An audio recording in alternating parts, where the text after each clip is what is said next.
안녕하세요. 저는 아니캣과 함께 찰스입니다. 이 이야기는 한 남자가 긴장한 채 기차를 타면서 시작됩니다. 그가 내려서 미친 듯이 뛰기 시작하지만 그의 비밀을 알고 있는 그룹에게 발견됩니다. 이 그룹은 그 지역을 연기로 덮고 남자는 여러 공격자를 물리치면서 그의 놀라운 전투 기술을 보여줍니다. 공격자들은 이 남자에게 여러 개의 칼날을 던지지만 그는 자신의 칼날을 꺼내어 방역합니다. 공격자들은 센반이라 불리는 금속 바늘을 사용하지만 이 남자는 놀라운 반사신경으로 이를 이빨로 잡고 공격자들에게 다시 발사합니다. 안타깝게도 이 남자는 그들의 압도적인 숫자에 의해 압도당합니다. 그는 목을 잡는 장치에 의해 포획되고 무서운 모습의 남자에게 끌려갑니다. 이 악당은 남자를 땅에 내리치고 그의 칼로 마무리하려 합니다. 공격자들은 그들의 목표가 제거되었음을 확인하는 장치를 사용하고 떠납니다. 그 외의 곳에서는 농부조가 농장에서 생활을 즐기고 결국 집으로 돌아와 모토사이를 수리한다. 그는 어린 아들 케일과 게임을 하며 케일이 조에게 접근하려고 시도하고 그는 아이에게 차 뒤에 눈이 달렸다고 말한다. 조의 안에 사라는 조의 얼굴이 얼마나 더러워졌는지 믿을 수 없다. 케일은 자신의 가면이 오니들이 쓰는 것과 비슷하다고 설명하지만 그들은 정말 나쁜 사람들이라고 한다. 조는 오니들이 그를 자기들 중 하나로 생각할 수 있다고 경고하지만 케일은 자신이 큰 힘센 아빠가 그들을 싸울 것이라고 확신한다. 조는 장난스럽게 자신이 이런 가상의 캐릭터들과 싸울 수 있을지 확신할 수 없다고 말하지만 사라는 케일을 위해 그들을 상대하겠다고 말한다. 조는 장난스럽게 사라가 오니들과 싸우다 허우적거릴 때를 대비해 빨리 모토사이를 고치라고 말한다. 나중에 뉴스 보도는 이전에 나왔던 남자가 목숨을 잃었다는 것을 자세히 전하며 사라는 그것이 실제로 오니였을지도 모른다는 걱정을 한다. 케일은 그것이 바로 그들이었을 것이라고 확신하지만 이제 이 아이는 잠자리에 들 시간이다. 아이는 엄마에게 안녕 인사를 하고 조는 그의 생일이 다가오고 있다는 걸 상기시킨다. 카일이 깊이 잠든 사이 조는 집 주변의 보안 카메라를 열심히 점검한다. 사라는 그 남자가 제거된 방식 때문에 걱정하고 있으며 그가 누구인지에 대한 정보가 전혀 없다는 것이 더욱 불안하다. 조는 걱정할 필요가 없다고 말하며 아무도 그들이 외딴 곳에 있다는 것을 알아내지 못할 것이라고 확신시킨다. 사라는 리퍼라는 사람에 대해 가장 걱정하고 있지만 조는 그 사람은 항상 혼자 일했기 때문에 그가 아닐 것이라고 설명한다. 다음 날 조가 그들의 신원을 숨기기 위해 얼마나 조심스러운지 엿볼 수 있는 장면이 있으며 그는 문손잡이에서 지문을 닦아내고 있다.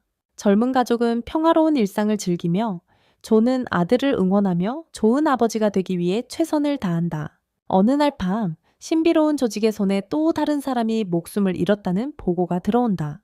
이는 최근 발생한 여러 사건 중 하나로 무슨 일이 일어나고 있는지 알아내기 위한 대규모 수사가 진행 중이다. 카일의 생일에 사랑하는 가족은 즐거운 바베큐를 즐긴다. 그들은 노래를 부르며 농담을 주고받고 카일은 자신이 가장 좋아하는 생일 케이크에 촛불을 불어끈다. 케일은 비디오 게임이 들어있는 선물을 열고 조는 그에게 새로운 헬멧을 선물한다.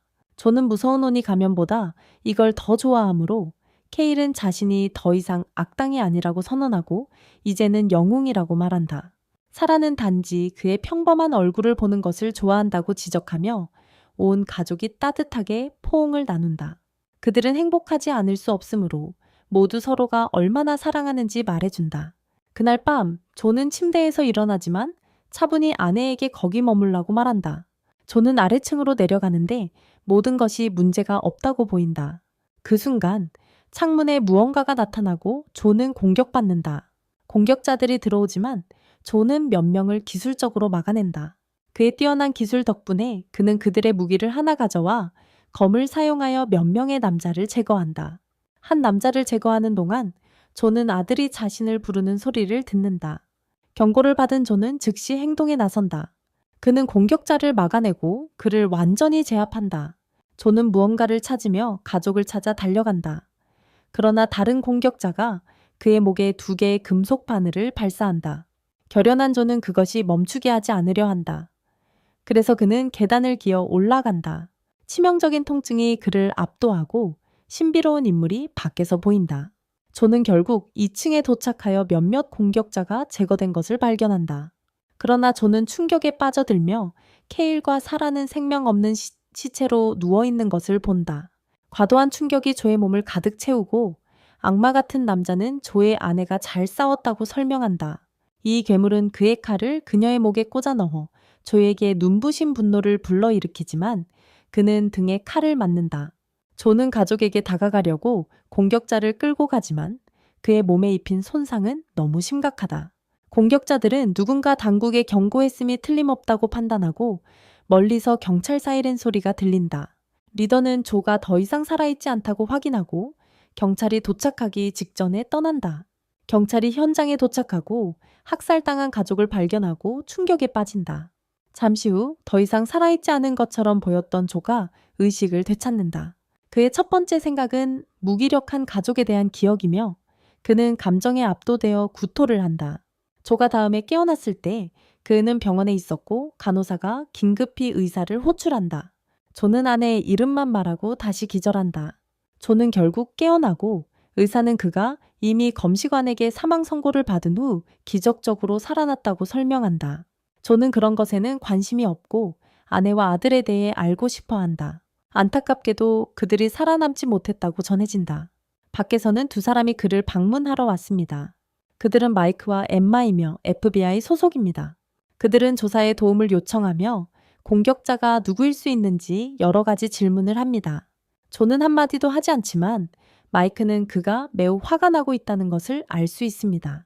지금은 질문을 하기 가장 안 좋은 시점일 것이므로 마이크는 그의 명함만 남깁니다. 마이크는 엠마에게 그저 직감일 뿐이라고 말하지만 조가 공격자들이 누구인지 알고 있다고 믿습니다. 그는 그들이 번갈아 가며 조를 지켜보기로 결정하고 엠마가 먼저 조를 지켜봅니다. 조는 방금 전 가족에게 작별 인사를 하러 갔던 순간을 회상합니다. 간호사는 조가 더 이상 움직일 수 없다는 것을 발견했으며 그 이유는 조가 휠체어의 브레이크를 걸었기 때문입니다. 조는 분노로 떨고 있었고 고인의 가족의 시신에 더 가까이 다가갈 수가 없었습니다.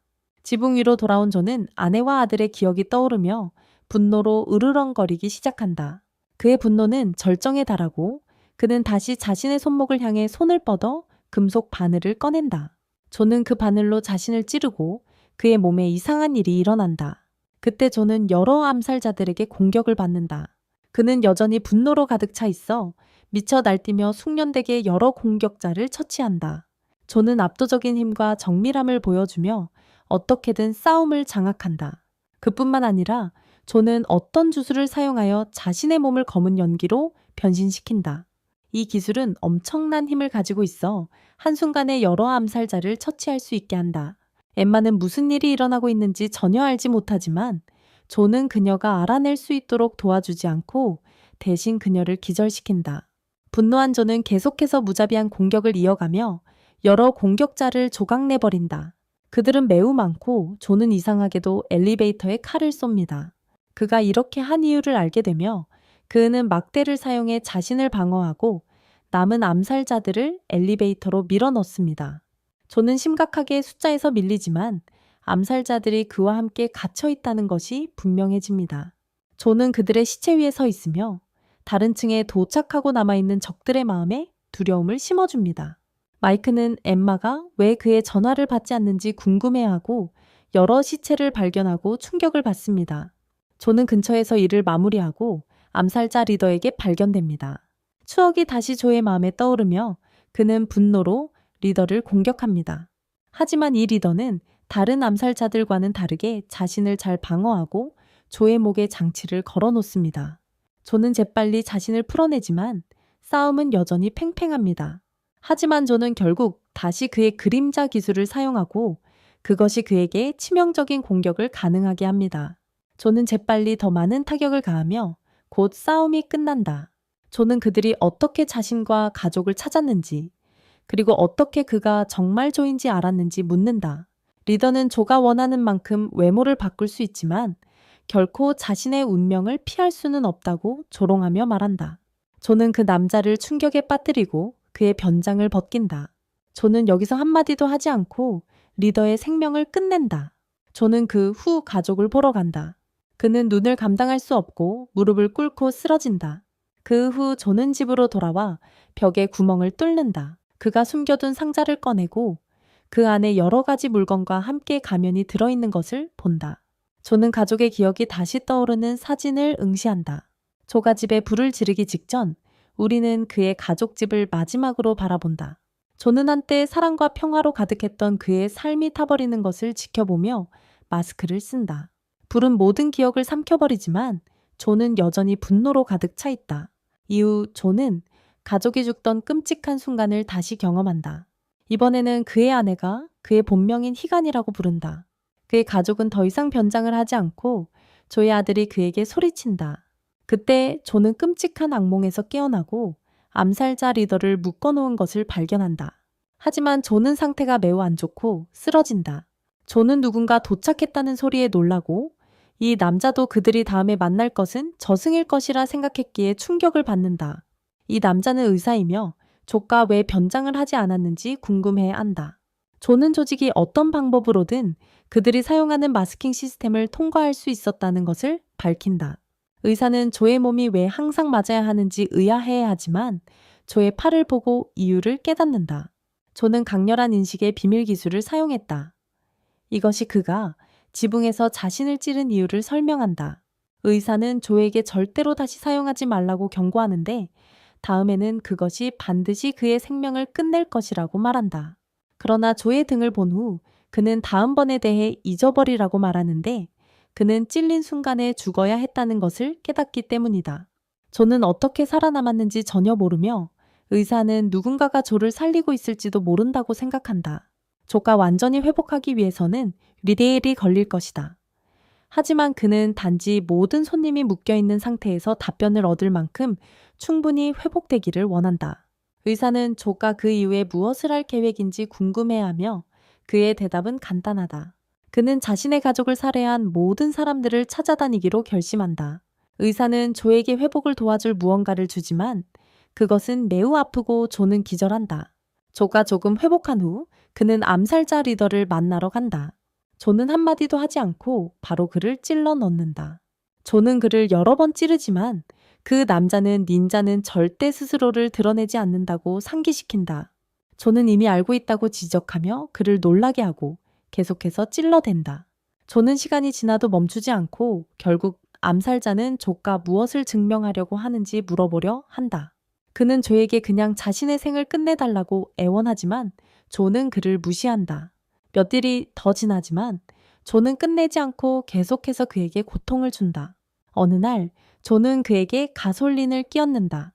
암살자는 정말 미친 소리를 하기 시작하고 조가 자신의 아내 얼굴을 봤더라면 좋았을 것이라고 말한다. 암살자는 조의 아들에게 감명을 받지 않았는데 그는 다른 모든 사람처럼 겁먹었을 뿐이지만 조의 아내는 달랐다. 그녀의 눈은 끝까지 분노와 증오로 가득 차 있었다. 이 사이코는 더욱 나아가서 조에게 그의 아내가 그가 그녀에게 칼을 찌를 때마다 점점 더 많이 울었다고 말한다. 조는 그에게 주에 깊게 들으라고 차분히 말하고 그의 가족의 눈을 영원히 기억에 새길 것이라고 설명한다. 그 후 그는 그에게 느끼게 할 믿을 수 없는 고통에 대해 설명한다. 조는 그에게 죽음의 달콤한 안식을 결코 얻지 못할 것이라고 말하며 그가 항상 저 너머에 있는 악령을 두려워해야 할 것이라고 한다. 조는 이 남자를 불태우고 그는 암살자가 고통 속에서 비명을 지르는 모습을 지켜본다. 다른 한편 마이크는 조 로건에 대한 수사에서 배제된다. 상부의 명령으로 그들은 병원에서 일어난 일에 불만을 품고 있다. 옥상에 카메라가 없었고 그들은 피해 주인이 누구인지 모른다. 마이크는 엠마가 모든 것을 보았다고 지적하지만 그의 상사는 그녀의 이야기가 바뀐 것 같으니 다시 물어보라고 제안한다. 마이크는 엠마가 포기한 것에 화가 나지만 그녀는 상사들이 이 일을 덮으려 한다는 것이 얼마나 뻔한지 웃습니다. 무언가 수상한 일이 일어나고 있으며 그녀는 가장 좋은 행동 방침이 순종적으로 행동하는 것임을 알고 있습니다. 하지만 비밀리에 그녀는 로건과 그의 가족을 조사해 왔습니다. 그녀는 그들이 모두 가명을 사용하고 있으며 실제로 존재하지 않는다는 것을 발견했습니다. 조와 함께 그는 자신의 변장을 만드는 장치를 살펴보며 그것이 모두를 보호할 것이라고 들었던 것을 회상합니다. 그는 그런 다음 오토바이를 타고 검색을 시작하지만 그가 처음 확인한 곳은 비어 있습니다. 조는 다른 장소를 확인하기 위해 먼 거리를 여행하지만 그가 찾는 것은 항상 실망뿐이었습니다. 그가 마지막으로 확인한 곳도 비어 있으며 그의 불만이 쌓이기 시작합니다. 그날 밤 몇몇 부패한 경찰이 배들어오고 바텐더가 충분한 돈을 주지 않자 화가 납니다.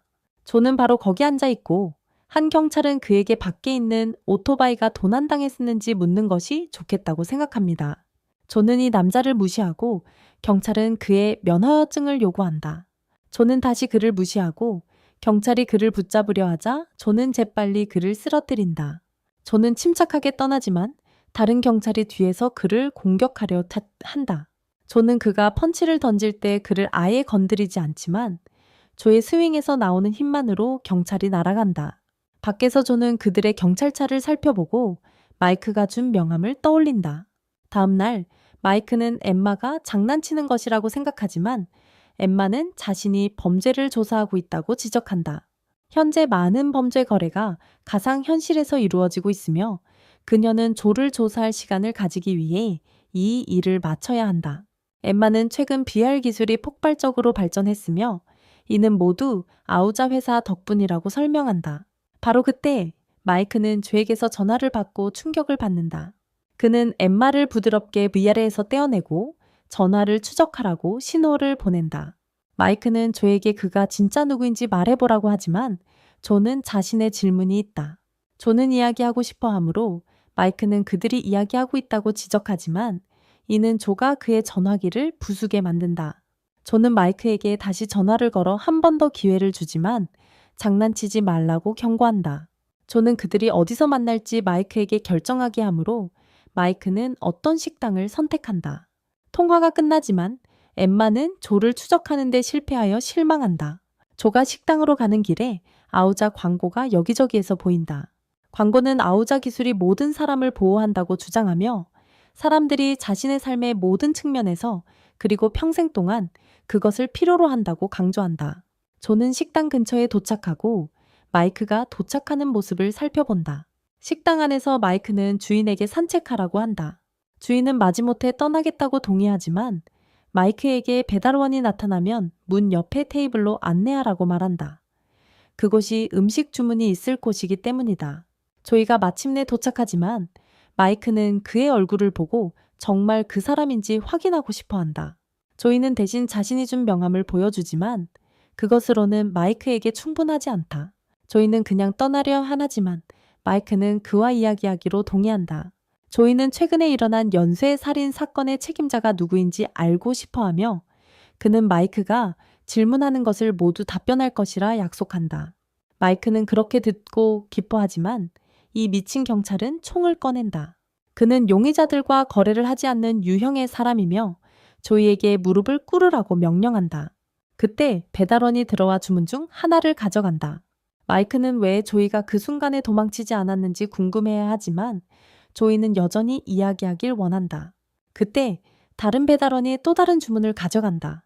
마이크는 조이에게 아무것도 시도하지 말라고 경고하며 조심스럽게 테이블 주변을 돌아다니면서 조이는 체포되었다고 선언한다. 조는 움직이지 않지만 마이크는 세 번째 배달원이 식당에 들어오자 짜증이 난다. 마이크는 더 이상 픽업해야 할 주문이 없다는 걸 깨닫고 혼란스러워하고 이 배달원이 공격에 들어간다. 조는 급히 행동에 나서서 공격을 막으려 하지만 그의 얼굴이 드러나고 마이크는 그가 누구인지 궁금해한다. 조는 싸움에 휘말리지만 이 공격자가 배달원이 아니라는 것은 분명하다. 마이크는 두 사람을 모두 체포하려 하지만 가짜 배달원이 그에게 공격하러 가자 총을 쏴야 한다.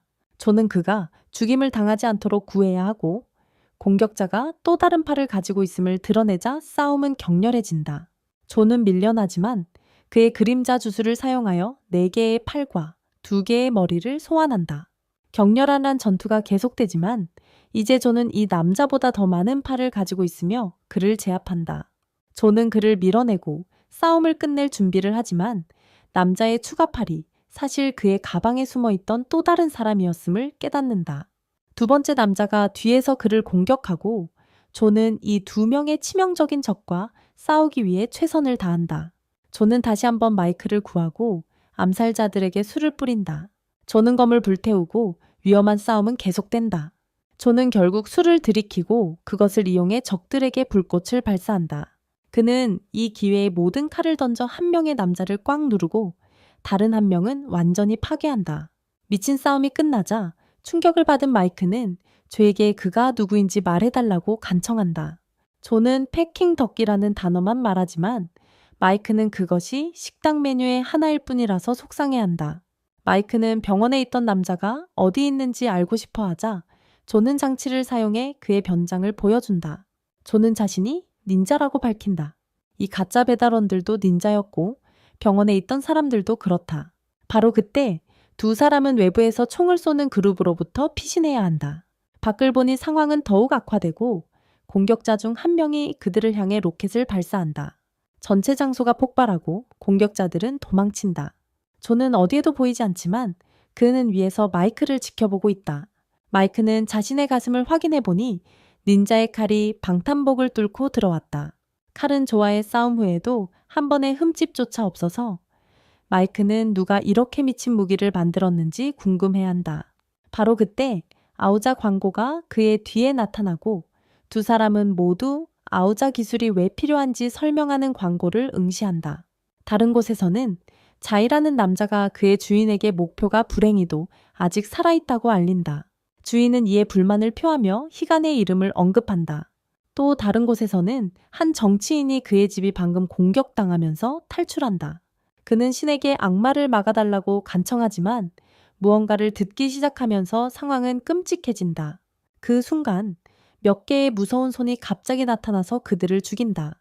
그 장면을 지켜보는 한 남자는 자신의 휴대폰에 조이의 사진이 있어서 그에게 묘한 호감을 느낀다. 그런 다음 마스터 야마지가 이 남자를 방문한다. 그는 마지막 임무가 매우 지루했다고 불평하며 그의 재능은 더 스릴 있는 임무에만 사용되어야 한다고 선언한다. 야마지는 그가 단순히 검일 뿐이며 그와 같은 무기는 스스로의 의지를 가지고 있지 않다고 상기시킨다. 그런 다음 야마지는 하이고를 비롯한 망명자들은 더 이상 닌자로 취급되지 않는다고 말한다.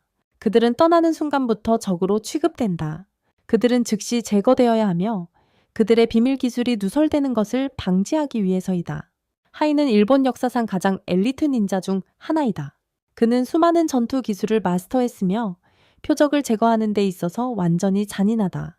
그들은 이미 그를 한 번 죽였지만 그는 자신의 비밀 기술을 사용하여 살아남을 수 있었다고 믿고 있다. 야마지는 이번에는 그를 완전히 없애고 싶어하며 희간의 기술을 밝혀낼 방법을 찾고 있다. 야마지는 이미 이를 위한 준비를 명령했지만 다른 남자는 수학자라고 알려진 사람에 더 신경을 쓰고 있다. 어딘가에서 빨간 옷을 입은 남자는 자이란 사람이 자신이 가르쳤던 자존심을 가지고 싸우는 것을 잊어버린 것을 보고 실망한다. 그가 지금 하는 것은 단지 폭력일 뿐. 그래서 그 남자는 자이가 지금까지 몇 명의 옛 동료를 죽였는지 궁금해한다. 자이는 부패한 조직에서 추방된 사람들을 처치하고 있지만 이 남자는 그들이 희간을 죽이는데 실패했음을 언급한다. 희간은 오래된 방식의 믿음을 가진 사람들은 자이와 같은 자들에게 무너지지 않을 것임을 증명했다. 빨간 옷을 입은 남자는 다른 추방자들이 그 사실을 알게 되면 그들 역시 자신처럼 조직에 맞설 것이라고 확신한다. 빨간 옷을 입은 남자는 자이에게 칼을 휘두르는 법을 가르친 사람이지만 이제 그는 자신이 시작한 일을 끝내야 한다. 그는 엄청나게 강력한 타격을 안리시했하고 자이에게 바람의 칼날에 대항하는 것은 불가능하다고 말한다. 이것은 그의 비밀 기술인 비행제비라고 불린다. 자이는 아직 살아있지만 남자는 오래지 않아 그렇게 되지 않을 것이라고 확신한다. 그는 다시 공격을 사용하려고 계획하지만 자이의 검이 없어졌다는 것을 깨닫는다. 그의 가슴을 확인해 보니 자이가 어떻게든 자신을 찔렀고 그는 패배한 것이다. 그는 지옥의 구렁텅이로 가서 거기에서 자이를 기다릴 준비가 되어 있다. 다른 친구들과 함께 야마지가 하이간과 교섭하는 것을 금지했다고 밝힌다. 경찰서에서는 마이크에게 식당에서의 공격이 단순히 마피아 때문이었다는 것이 알려진다. 마이크는 은폐가 얼마나 뻔뻔한지 화가 나 있으며 상사에게 전화를 받는다. 마이크는 곧 퇴역할 예정이라는 것이 상기시켜지고 그가 자신의 위치에 관여하지 않는 한 그것에 망치지 말 것을 권장받는다. 상사는 그에게 은퇴일까지 집에 머물러 있도록 하고 그는 마이크에게 몇 장의 서류를 넘긴다. 다른 곳에서 존은 은신처에 있으며 불을 지핀다. 그는 다시 한번 가족의 기억에 시달리며 자신을 진정시킬 시간을 가져야 한다. 마이크가 계획대로 그를 만나러 도착하지만 그는 식당 주인이 누명을 썼다고 지적한다. 그는 나중에 그 문제에 대해 뭔가를 하기를 원하지만 지금은 패킹덕을 즐길 것이다. 안에서 그들은 지금까지 알고 있는 것을 검토한다. 공격에 사용된 칼날은 특수합금으로 만들어졌고 그 합금에 대한 특허는 아우자에 있다. 그들과 닌자 사이에는 분명한 연결고리가 있지만 마이크는 더 많은 정보를 찾기 위해 더 파고들어야 한다.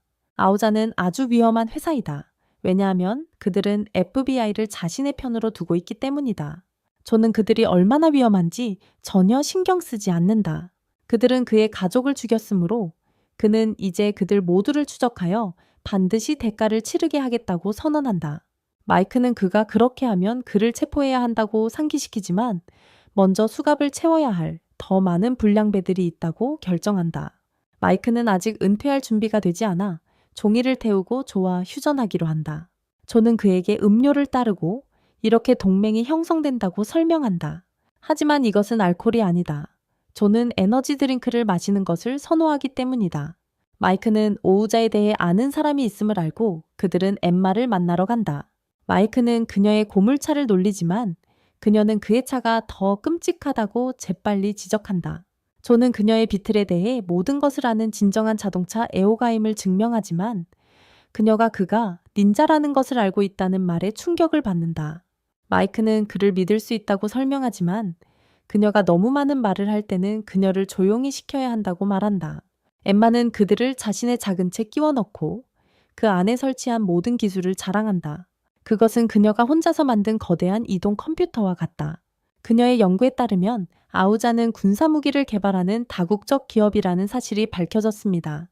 하지만 그것만이 전부는 아니며 엔터테인먼트, 청정에너지, 그리고 존재하는 거의 모든 기술 분야에도 손을 대고 있습니다. 그들은 모든 것을 장악하려는 것처럼 보입니다. 그들의 제품들이 매일 다양한 소프트웨어와 하드웨어를 대체하고 있기 때문입니다. 모든 나라가 어느 정도 그들의 기술을 사용하지만 그 빠른 성장으로 인해 그들에 대한 많은 어두운 소문들이 퍼져나갔습니다. 라이벌 조직의 핵심 인물이나 그들을 조사하던 언론인 등 그 회사의 불편한 사람들은 모두 미스터리한 방법으로 사망했습니다. 가장 최근에는 이전에 차량 사고로 추정된 죽음을 당한 독자의 정객도 있었습니다. 그는 외국 기업들의 진입을 거부했지만 그를 대체한 사람은 완전 반대의 행동을 취하고 있습니다. 그는 외국 기업들을 적극적으로 유치하고 있으며 그 중 하나가 바로 아우자입니다.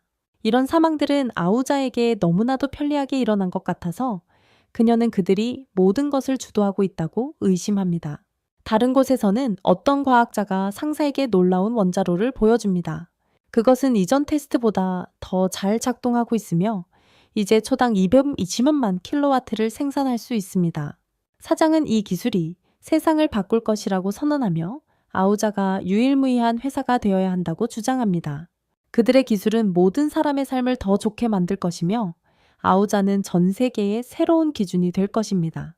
그 후 그는 야마지와 마주칩니다.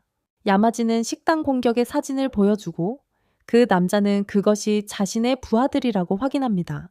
그는 새로운 무기를 테스트하고 있었으며 닌자가 초인적인 능력을 가지고 있기 때문에 완벽한 테스트 대상으로 생각했다고 설명합니다. 야마지의 분노를 두려워하며 그는 자신이 타겟으로 삼은 것이 조직 소속의 닌자가 아니라는 점을 지적합니다. 그는 야마지에게 그들이 파트너임을 상기시키려 하지만 야마지는 결코 그런 짓을 하지 말라고만 말합니다. 한편 엠마는 남자들에게 아우자라는 거대한 기업의 중심부를 보여줍니다. 아우자시는 전적으로 조직에 의해 운영되는 실험 도시입니다. 그때 조가 마이크가 머리에 칼을 맞지 않도록 막는다. 그들이 공격을 받기 시작한다. 엠마는 그들을 이곳에서 빼내려고 하지만 칼이 계속 차를 찌른다. 마이크는 지붕 위에 있는 사람에게 총을 쏘고 조는 닌자 같은 기술로 공격자가 어디에 있는지 감지한다. 그는 자신의 칼을 지붕을 뚫고 내보내지만 차쿠니 그들에게 돌진한다. 조는 다른 두 사람이 의식을 잃었다는 것을 발견하고 밖에 있는 공격자를 본다. 이 미친 닌자가 그에게 많은 칼을 던지자 조는 그 사람과 싸우러 나간다. 그는 이상한 마스크를 쓰고 있고 그들이 건물을 오르면서 조에게 상당한 압박을 준다. 이 사람은 조를 조금 밀쳐내며 끝에 카메라가 있는 여러 개의 기계팔을 보여준다. 이것들은 조를 적으로 감지하고 조는 부상을 입으면서 어려운 상황에 처한다. 조는 다시 그의 그림자 능력을 사용해 자신의 팔을 더 소환한다. 적들이 그를 붙잡으려 하지만 조는 기회를 잡아 활용한다. 조는 이 남자의 미사일을 몇 개 잘랐지만 그의 얼굴에는 더 많은 화력이 숨겨져 있다. Incomprehensible due to previous error. 머리에 칼이 꽂혀도 조에게는 충분하지 않아서 그는 그 남자의 카메라를 빼앗아 지붕에서 그를 던져버린다. 조는 누군가가 지켜보고 있다는 것을 알고 그들에게 신호를 보내 다음 차례임을 알린다. 구급차가 마이크와 엠마를 데리러 오고 조는 전화를 받는다. 그는 전화를 받는 것이 주저되지만 전화를 받자 상대방은 최종적으로 대화할 수 있게 되어 기쁘다고 말한다. 그러나 상대방은 조의 본명으로 그를 부르고 조는 충격을 받는다. 이 사람은 자신이 누구인지 밝히기를 거부하지만 조가 알자시 시티로 가려고 계획하고 있다는 것을 알고 있다. 그는 그 장소가 다층 보안 시스템으로 보호되어 있다고 경고하며 조가 혼자서는 그것을 뚫을 수 없다고 선언한다. 물론 조는 이 남자를 믿지 않지만 그 신비로운 사람이 닌자씨를 읊자 충격을 받습니다. 그 남자는 자신도 추방된 닌자이며 조가 정말로 목표를 이루고 싶다면 특정 장소에서 자신을 기다려야 한다고 설명합니다. 병원에서 마이크는 그의 딸이 그린 그림을 바라봅니다. 과거를 들여다보면 마이크는 항상 일에 바빴기 때문에 아내의 전화에 답할 시간이 거의 없었습니다.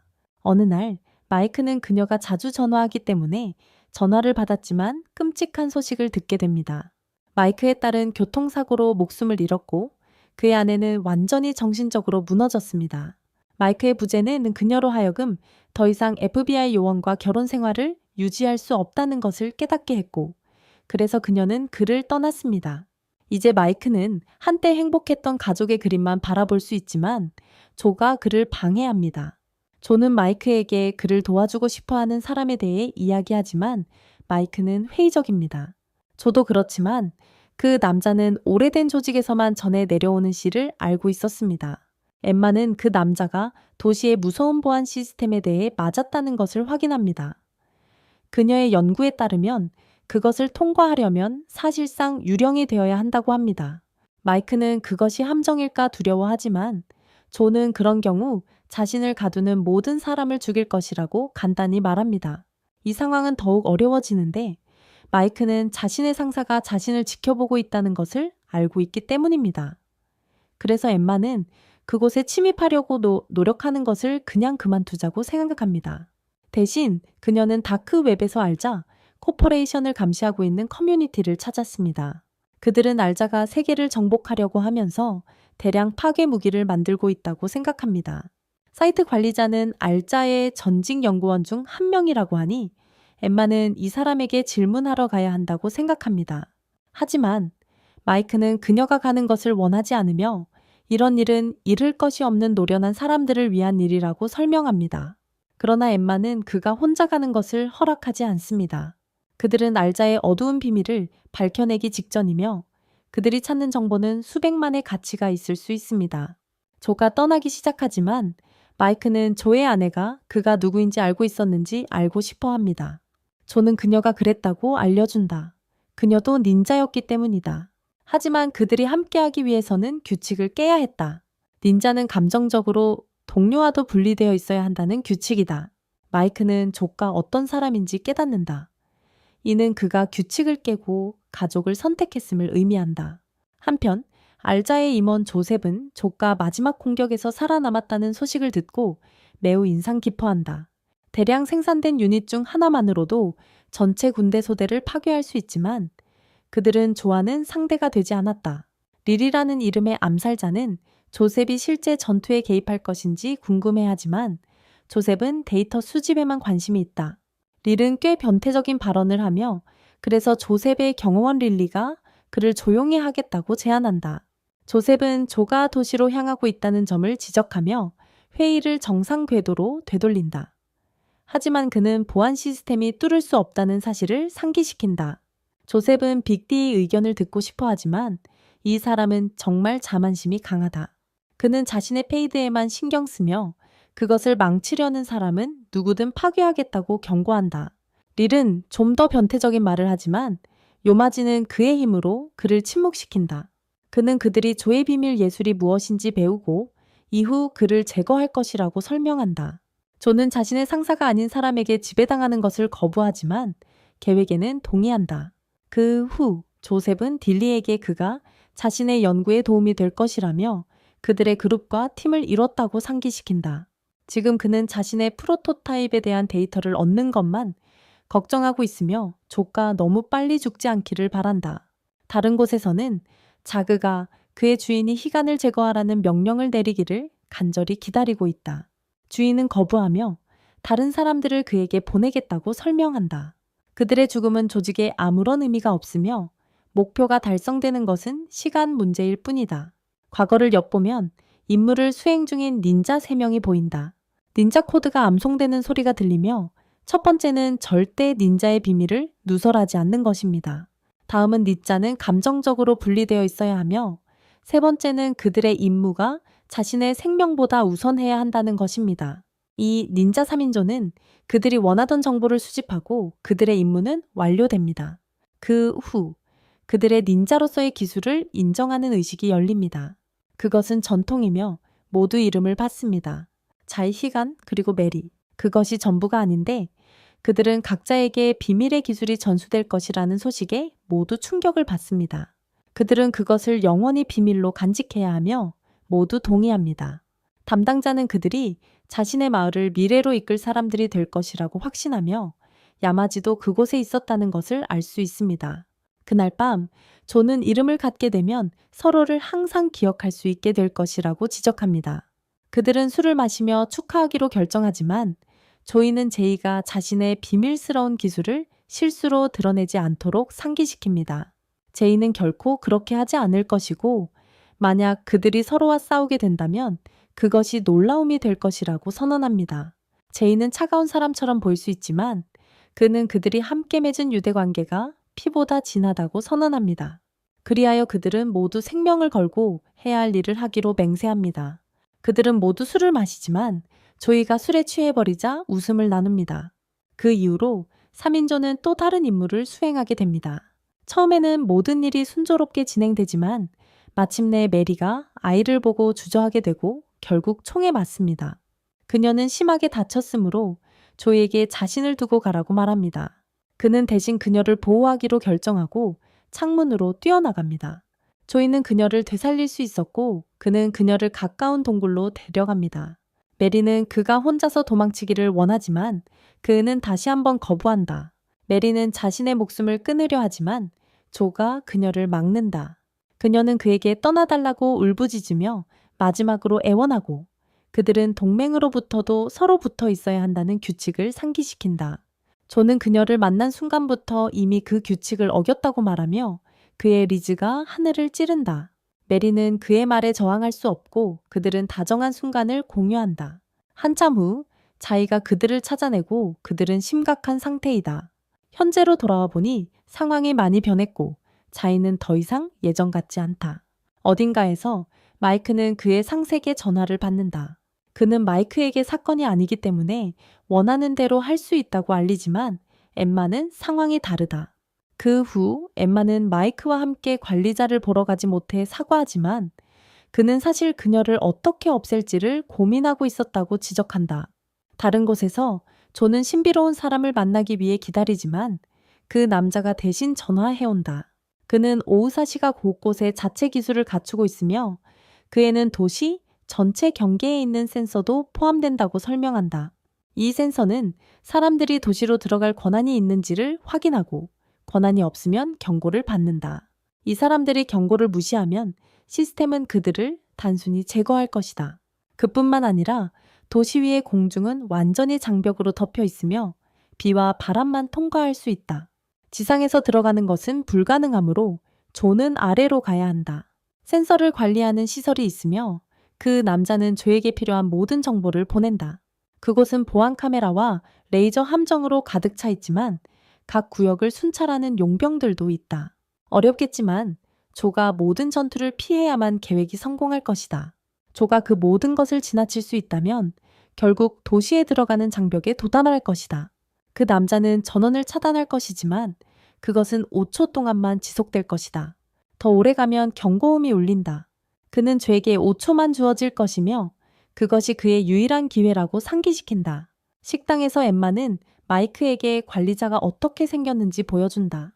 그의 이름은 제이슨이며 그녀는 그가 외모를 바꾸지 않았기를 바란다. 마이크는 그 남자를 찾을 수 있을 것이며 나중에 엠마에게 그를 찾는 작은 요령을 가르쳐 주겠다고 말한다. 엠마는 그와 함께 가지 않을 것이므로 그에게 조심하라고 부탁한다. 그녀는 여전히 그에게 배울 것이 많으며 그가 그녀를 잘 보살펴 주기를 바랄 뿐이다. 마이크는 결국 떠나지만 엠마가 그의 딸을 떠올리게 하면서 그들이 얼마나 가까운지를 보여준다. 알자시티에서 신비로운 인물이 모든 보안 카메라를 끄고 조에게 침투를 시작할 8분을 준다. 조는 지하로 향하고 그 남자는 용병을 피하기 위해 정확히 언제 움직여야 하는지를 지시한다. 조는 그가 말하는 대로 정확히 행동하고 그의 놀라운 운동 능력을 사용하여 발견되지 않도록 한다. 그 남자는 조에게 레이저가 바뀔 때의 패턴까지 알려주지만 여전히 그의 신체 능력을 시험에 들게 한다. 그가 레이저를 통과하려는 찰나 그의 땀방울 하나가 레이저에 닿고 경고음이 울린다. 조는 이제 돌아갈 수 없으므로 여러 용병을 제거하고 임무를 계속 진행해야 한다. 조는 장벽에 도달하고 그 남자가 장벽을 끈다. 하지만 바로 그때 조는 충격을 받는다. 그가 밀려나고 자이가 서 있다. 두 사람은 서로의 닌자 이름을 말하며 서로를 인정하고 장벽이 다시 활성화된다. 조는 자이에게 메리가 죽었다고 말하고 그들을 쫓으라는 명령이 야마지에게서 온 것인지 묻는다. 자이는 그에게 대답할 수 없고 단지 죽음을 속이려 했던 자들이 여전히 그 그림자 속에 남아있다고 설명한다. 자이는 조가 죽을 것이라고 선언하고 떠난다. 마이크는 정보원과 만나기 위해 도착하지만 선택한 장소에 대해 꽤 회의적이다. 엠마는 FBI의 고위 간부들이 그들을 지켜보고 있다고 지적하면서 마이크는 비상시에만 그녀에게 연락해야 한다고 말한다. 마이크는 허름한 오락실에 들어가 제이슨이라는 남자와 만난다. 다른 곳에서 야마지는 침입 소식을 듣는다. 아스카라는 사람은 왜 장벽이 무너졌는지 분석하고 있지만 조가 내부에서 도움을 받았다고 가정한다. 릴은 그를 빨리 처치하고 싶어 하지만 야마지는 지금 그를 공격하는 것은 어리석은 일이라고 설명한다. 릴은 진짜 사이코패스이며 조를 도시로 그냥 들어오게 하자고 제안한다. 그들은 그곳에 모든 힘을 모으고 있으므로 조의 비밀 기술은 그들에게 맞아떨어질 때 아무 의미도 없을 것이다. 아스카는 소란이 아우자에게 좋지 않게 보일까 걱정하지만 조셉은 사실 그 아이디어를 좋아한다. 그들은 그를 도시의 어느 곳으로든 인도하기로 동의하고 조셉은 데이터를 수집할 기회를 놓칠 수 없어 벌써부터 기다리고 있습니다. 조의 안뜰 사람에게는 그들이 그를 도시 안으로 들어가게 결정했다는 소식이 전해집니다. 하지만 이것은 분명한 함정입니다. 그들은 그를 제거하기 위해 고도의 기술을 가진 닌자들을 배치할 것입니다. 그리고 그 사람은 조가 그들과 싸우려 한다면 죽을 것이라고 확신합니다. 그는 조에게 가지 말라고 제안하지만 조는 이미 마음을 정했습니다. 그는 야마지와 다른 모든 사람들을 제거할 것입니다. 그것이 바로 그가 이 도시에 온 이유이며 그는 다시는 이런 기회를 얻지 못할 수도 있습니다. 그 사람은 7시에 움직이라고 알려줍니다. 왜냐하면 도시에서는 싸움을 은폐하기 위해 퍼레이드를 열 계획이기 때문입니다. 아케이드로 돌아와서 마이크는 정보를 얻으려만 하지만 제이슨은 어떻게 그가 발견되었는지에 더 관심이 있습니다. 마이크는 그 사람을 무시하고 숨겨진 통로를 찾습니다. 도시 안에서 퍼레이드가 시작되고 우리는 조가 감시실에 있다는 것을 볼 수 있습니다. 터널로 들어가려고 하는 그를 조셉과 다른 사람들이 지켜본다. 조이가 터널에 들어서자 당연히 여러 명의 치명적인 닌자들이 그를 맞이한다. 제이슨은 마이크를 자신의 비밀방으로 데리고 가서 그 회사를 해체할 계획이라고 말한다. 그는 그 회사에게 거의 강제로 회사를 그만 나오게 만들었기 때문에 그들에게 심한 원한을 품고 있다. 마이는 이 남자가 어떤 인격 문제라도 있는 건 아닌지 의심하지만 제이슨은 모두가 그를 질투했다고 말한다. 제이슨은 그들의 모든 비밀을 파헤쳐 폭로하려 하지만 아무도 그를 믿지 않는다. 마이는 그 남자를 믿으며 그들도 똑같이 해치우고 싶다고 말한다. 제이슨은 그 시스템에 접근할 수 있지만 그들이 자신을 발견하면 무슨 일이 생길지 두려워해서 아직 하지 않았다. 마이는 그가 자신을 보호할 수 있을 것이라며 제이슨에게 시스템에 접근하라고 독려한다. 도시에서는 조이는 완전한 암살자 모드로 변해 여러 명의 닌자를 제거하고 있다. 그는 자신의 전문 지식을 사용하여 모두를 쳐내고 전혀 피해를 입지 않습니다. 조는 심지어 한 닌자의 입에 폭발물을 잔뜩 넣고 그룹을 산산조각 내는 끔찍한 속임수를 사용합니다. 불꽃놀이가 싸움을 잘 가리고 있고 자이사의 언야는 인내심을 가지고 기다리고 있습니다. 마이크와 함께 제이슨은 아우자 시스템에 해킹했지만 아직 이상한 것을 발견하지 못했습니다. 결국 그들은 가격이 적힌 사회보장번호 목록을 찾습니다. 파일 이름은 바운드이며 이는 어떤 기업 스파이 그룹의 이름인 것 같습니다. 아우자가 가짜 신원을 구매하여 요원들을 심으려는 것 같습니다. 이는 그들이 부패했음을 증명하지만 아직 닌자에 대한 정보는 찾지 못했습니다. 바로 그때 마이크는 목록에서 엠마의 이름을 보고 충격을 받으며 무슨 일이 일어나는지 궁금해합니다. 경고음이 울리며 제이슨이 시스템에서 추방당하고 그들이 밖에 손님이 있다는 것을 봅니다. 그들은 아케이드가 침투당하자 숨고 마이크는 영리하게 침입자들을 분산시킨다. 그들은 간신히 도망치고 마이크는 FBI가 그를 배신했을 것임을 깨닫는다. 제이슨은 완전히 겁에 질려 있고 마이크는 그들이 아우자에게 고용된 용병일 것이라고 말한다. 도시로 돌아온 조는 건물 안으로 침투하며 공격을 계속하고 여러 적들을 처치한다. 마이크는 엠마에게 연락을 시도하지만 그녀는 이상하게도 답을 하지 않는다. 용병들에게 쫓기면서 상황이 매우 나빠지고 마이크의 허접한 차는 빨리 가지 않는다. 마이크는 용병들에게 방역하려 하지만 그는 압도적으로 불리한 상황이고 별다른 성과를 내지 못한다. 제이슨은 정신이 나가서 아이디어를 떠올리고 버스를 이용해 추격자 중 한 명을 들이받게 한다. 마이크는 제이슨에게 브레이크를 밟으라고 하고 그는 2명의 용병을 처치하며 사격 실력을 뽐낸다. 하지만 차가 급정거를 하자 제이슨은 숨고 마이크는 마지막 용병에게 총을 쏜다. 조이는 건물을 통과하며 마지막 경비원들 중 일부가 그를 두려워한다. 조이는 사명감에 찬 남자이며 가족에 대한 기억으로 마음이 복잡해지면서 숨이 거칠어진다. 상층에서는 조이가 이렇게까지 올 수 있었음을 놀라워하는 리일과 다른 암살자들이 그를 맞이한다. 조셉은 이 시험의 결과를 기대하며 지켜본다. 조이는 헬리콥터를 보고 야마지가 지켜보고 있다는 것을 깨닫고 분노한다. 분노가 몸을 지배하자 조이는 야마지에게 소리를 지르며 헬리콥터로 달려간다. 그러나 한 명의 암살자가 그를 막는다. 조이는 자신의 공격이 그들에게 아무런 영향을 미치지 않음을 발견하고 결국 날아다니게 된다. 조이는 젠수를 사용하지만 리일은 오래되고 구식인 닌자 기술에 실망한다. 조이는 연막 폭탄으로 상대를 놀라게 하여 그의 진짜 목표가 야마지임을 보여준다. 조는 마치 미쳐버린 사람처럼 야마지를 소리 지르며 헬리콥터를 향해 돌진하지만 그의 그랩은 끊어진다. 추락은 심각한 손상을 입히고 조의 마스크가 깨진다. 그의 마음속에서는 가족에 대한 기억들이 떠돌고 그는 위험하게도 곧 무슨 일이 일어날 것이라고 말한다. 암살자들이 접근하고 조는 의사가 절대로 다시는 비밀 기술을 사용하지 말라고 경고했다는 것을 상기한다. 다음에는 그것이 그를 죽일 것이라는 것을. 그러나 조는 이제 더 이상 잃을 것이 없으므로 손목에서 바늘을 빼내려 준비하며 곧 가족과 함께할 것이라고 선언한다. 조는 다시 한번 바늘을 빼내어 자신에게 찌른다.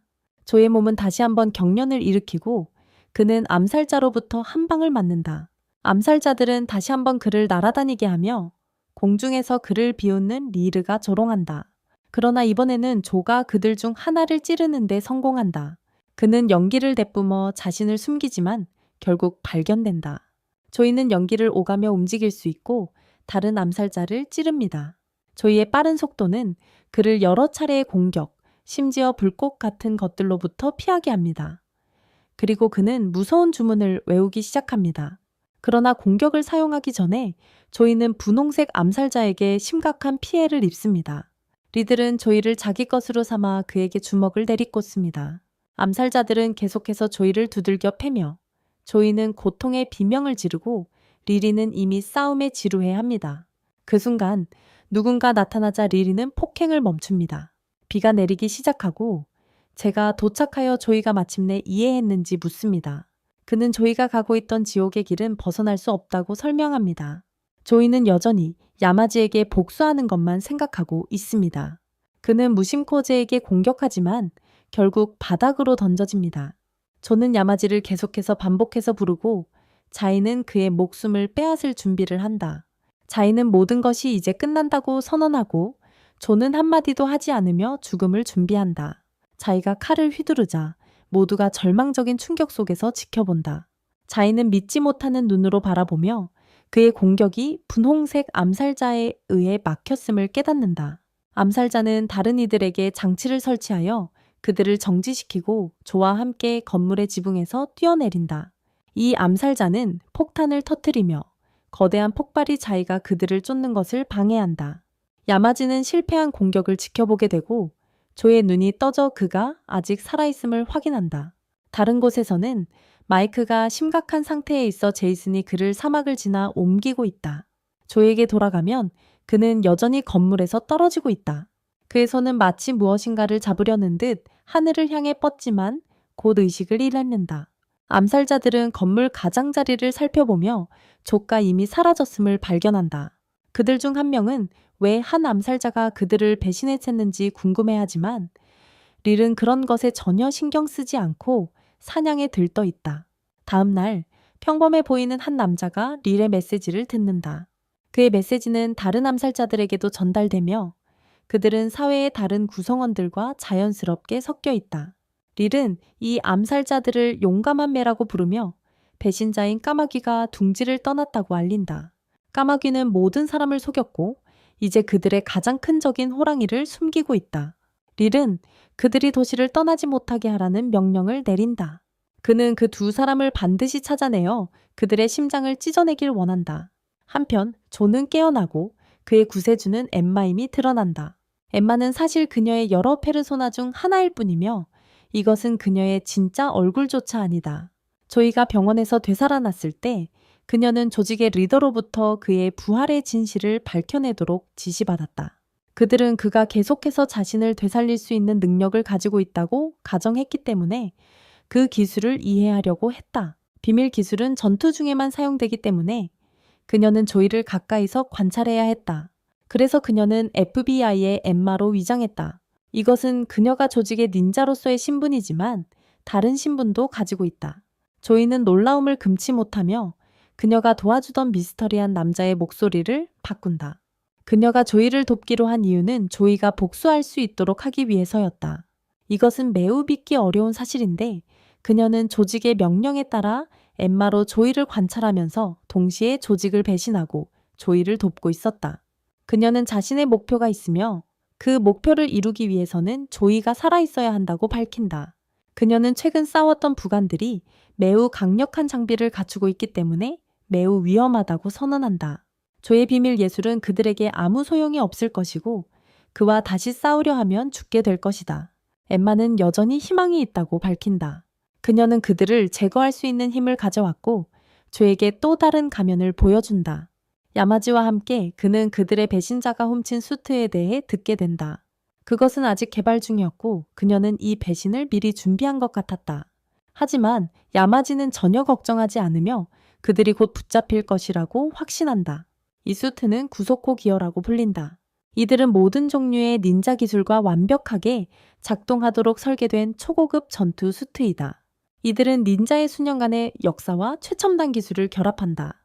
엠마는 개발팀의 일원이었으므로 그녀가 훔친 수트가 가장 진보한 것이라고 밝힌다. 그저 그녀가 끝내기만 하면 돼요. 그리고 그것은 조를 위한 전혀 새로운 몸이 될 거예요. 엠마는 조직이 그들을 먼저 찾았을 때 일어날 일에 대한 대답이 없지만 우리는 그들이 어려움을 겪고 있다는 것을 알 수 있습니다. 다른 곳에서는 마이크가 의식을 회복하고 제이슨은 그를 보호해야 한다는 사실에 대해 마이크를 꾸짖습니다. 마이크는 자신이 적은 후 10일 동안 완전히 정신을 잃었다는 사실을 믿을 수 없습니다. 하지만 제이슨은 그들에게 안전하다고 확신시킵니다. 그는 그들을 어떤 부자 소유의 고립된 집으로 데려갔고 아무도 그곳에 가지 않습니다. 마이크는 밝은 면을 바라보고 공격당한 것은 그들이 어떤 비밀을 밝혀낼 가까운 곳에 있었다는 것을 지적합니다. 조와 함께 돌아가면 엠마는 슈트 테스트를 실행하지만 실패합니다. 그들은 슈트의 심장과 같은 역할을 하는 전력 리액터가 필요하지만 그런 부품은 본부에서만 사용 가능합니다. 거기로 가는 것은 확실한 죽음을 의미하므로 그녀가 기대하지 않는 유일한 선택지가 남아 있습니다. 조는 그 끔찍한 날의 기억에 여전히 시달리고 있으며 우리는 그가 메리와 함께했던 시절을 되돌아본다. 그녀는 조를 붕대 감고 자신의 닌자 철학에 대해 이야기했다. 그녀는 감정이 극도로 치솟을 때 그것을 다스릴 수 있는 의지력이 무적이 될 것이라고 믿었다. 조는 이 기억을 통해 자신을 진정시키는 데 성공하지만 조직이 그들의 위치에 다가오는 것을 보게 된다. 그들은 마지막으로 확인해야 할 장소가 하나 남아 있어서 빅디가 기분이 좋다며 가겠다고 요청한다. 은신처로 돌아가서 엠마는 원자로와 갑옷판을 마무리하고 조금 더 작업이 남아있다. 잠시 후 그녀는 작업이 완료되었다고 밝히고 이 수트를 카무이로 부르기로 한다. 이것은 완전히 새로운 설계로 처음부터 제작된 프로토타입 모델로 최고의 전투 잠재력을 달성하기 위해 만들어졌다. 전혀 새로운 디자인이기 때문에 다른 수트들과는 작동 방식이 완전히 다르다. 단순히 착용하는 것만으로는 그 힘을 발휘할 수 없으며 수트는 사용자의 뇌와 연결되어야 한다. 사용자가 사용하겠다고 생각하는 순간 수트가 반응하므로 그 반응 시간은 이전에 보지 못한 것과 다르다. 게다가 사용자가 자신의 행동을 더 강렬하게 시각화할수록 수트는 그것을 더 빠르고 강하게 실행할 것입니다. 유일한 단점은 사용자의 뇌를 침잠시키는 것이 상당히 힘든 일이라는 것입니다. 조는 깊은 잠에 빠지게 되며 심장을 찔려도 깨어날 수 없습니다. 엠마는 그에게 다음번에 죽게 되면 마지막이 될 것이라고 확신시키며 또 다른 비밀을 밝혀냅니다. 그녀는 그의 가족이 공격당한 밤에 그곳에 있었고 그녀의 비밀 기술로 그의 생명을 구했습니다. 그녀는 그의 목에 바늘을 찔렀고 특별한 경로를 사용하여 그의 모든 세포를 얼렸습니다. 하지만 그 경로가 닫히면 다시는 사용할 수 없습니다.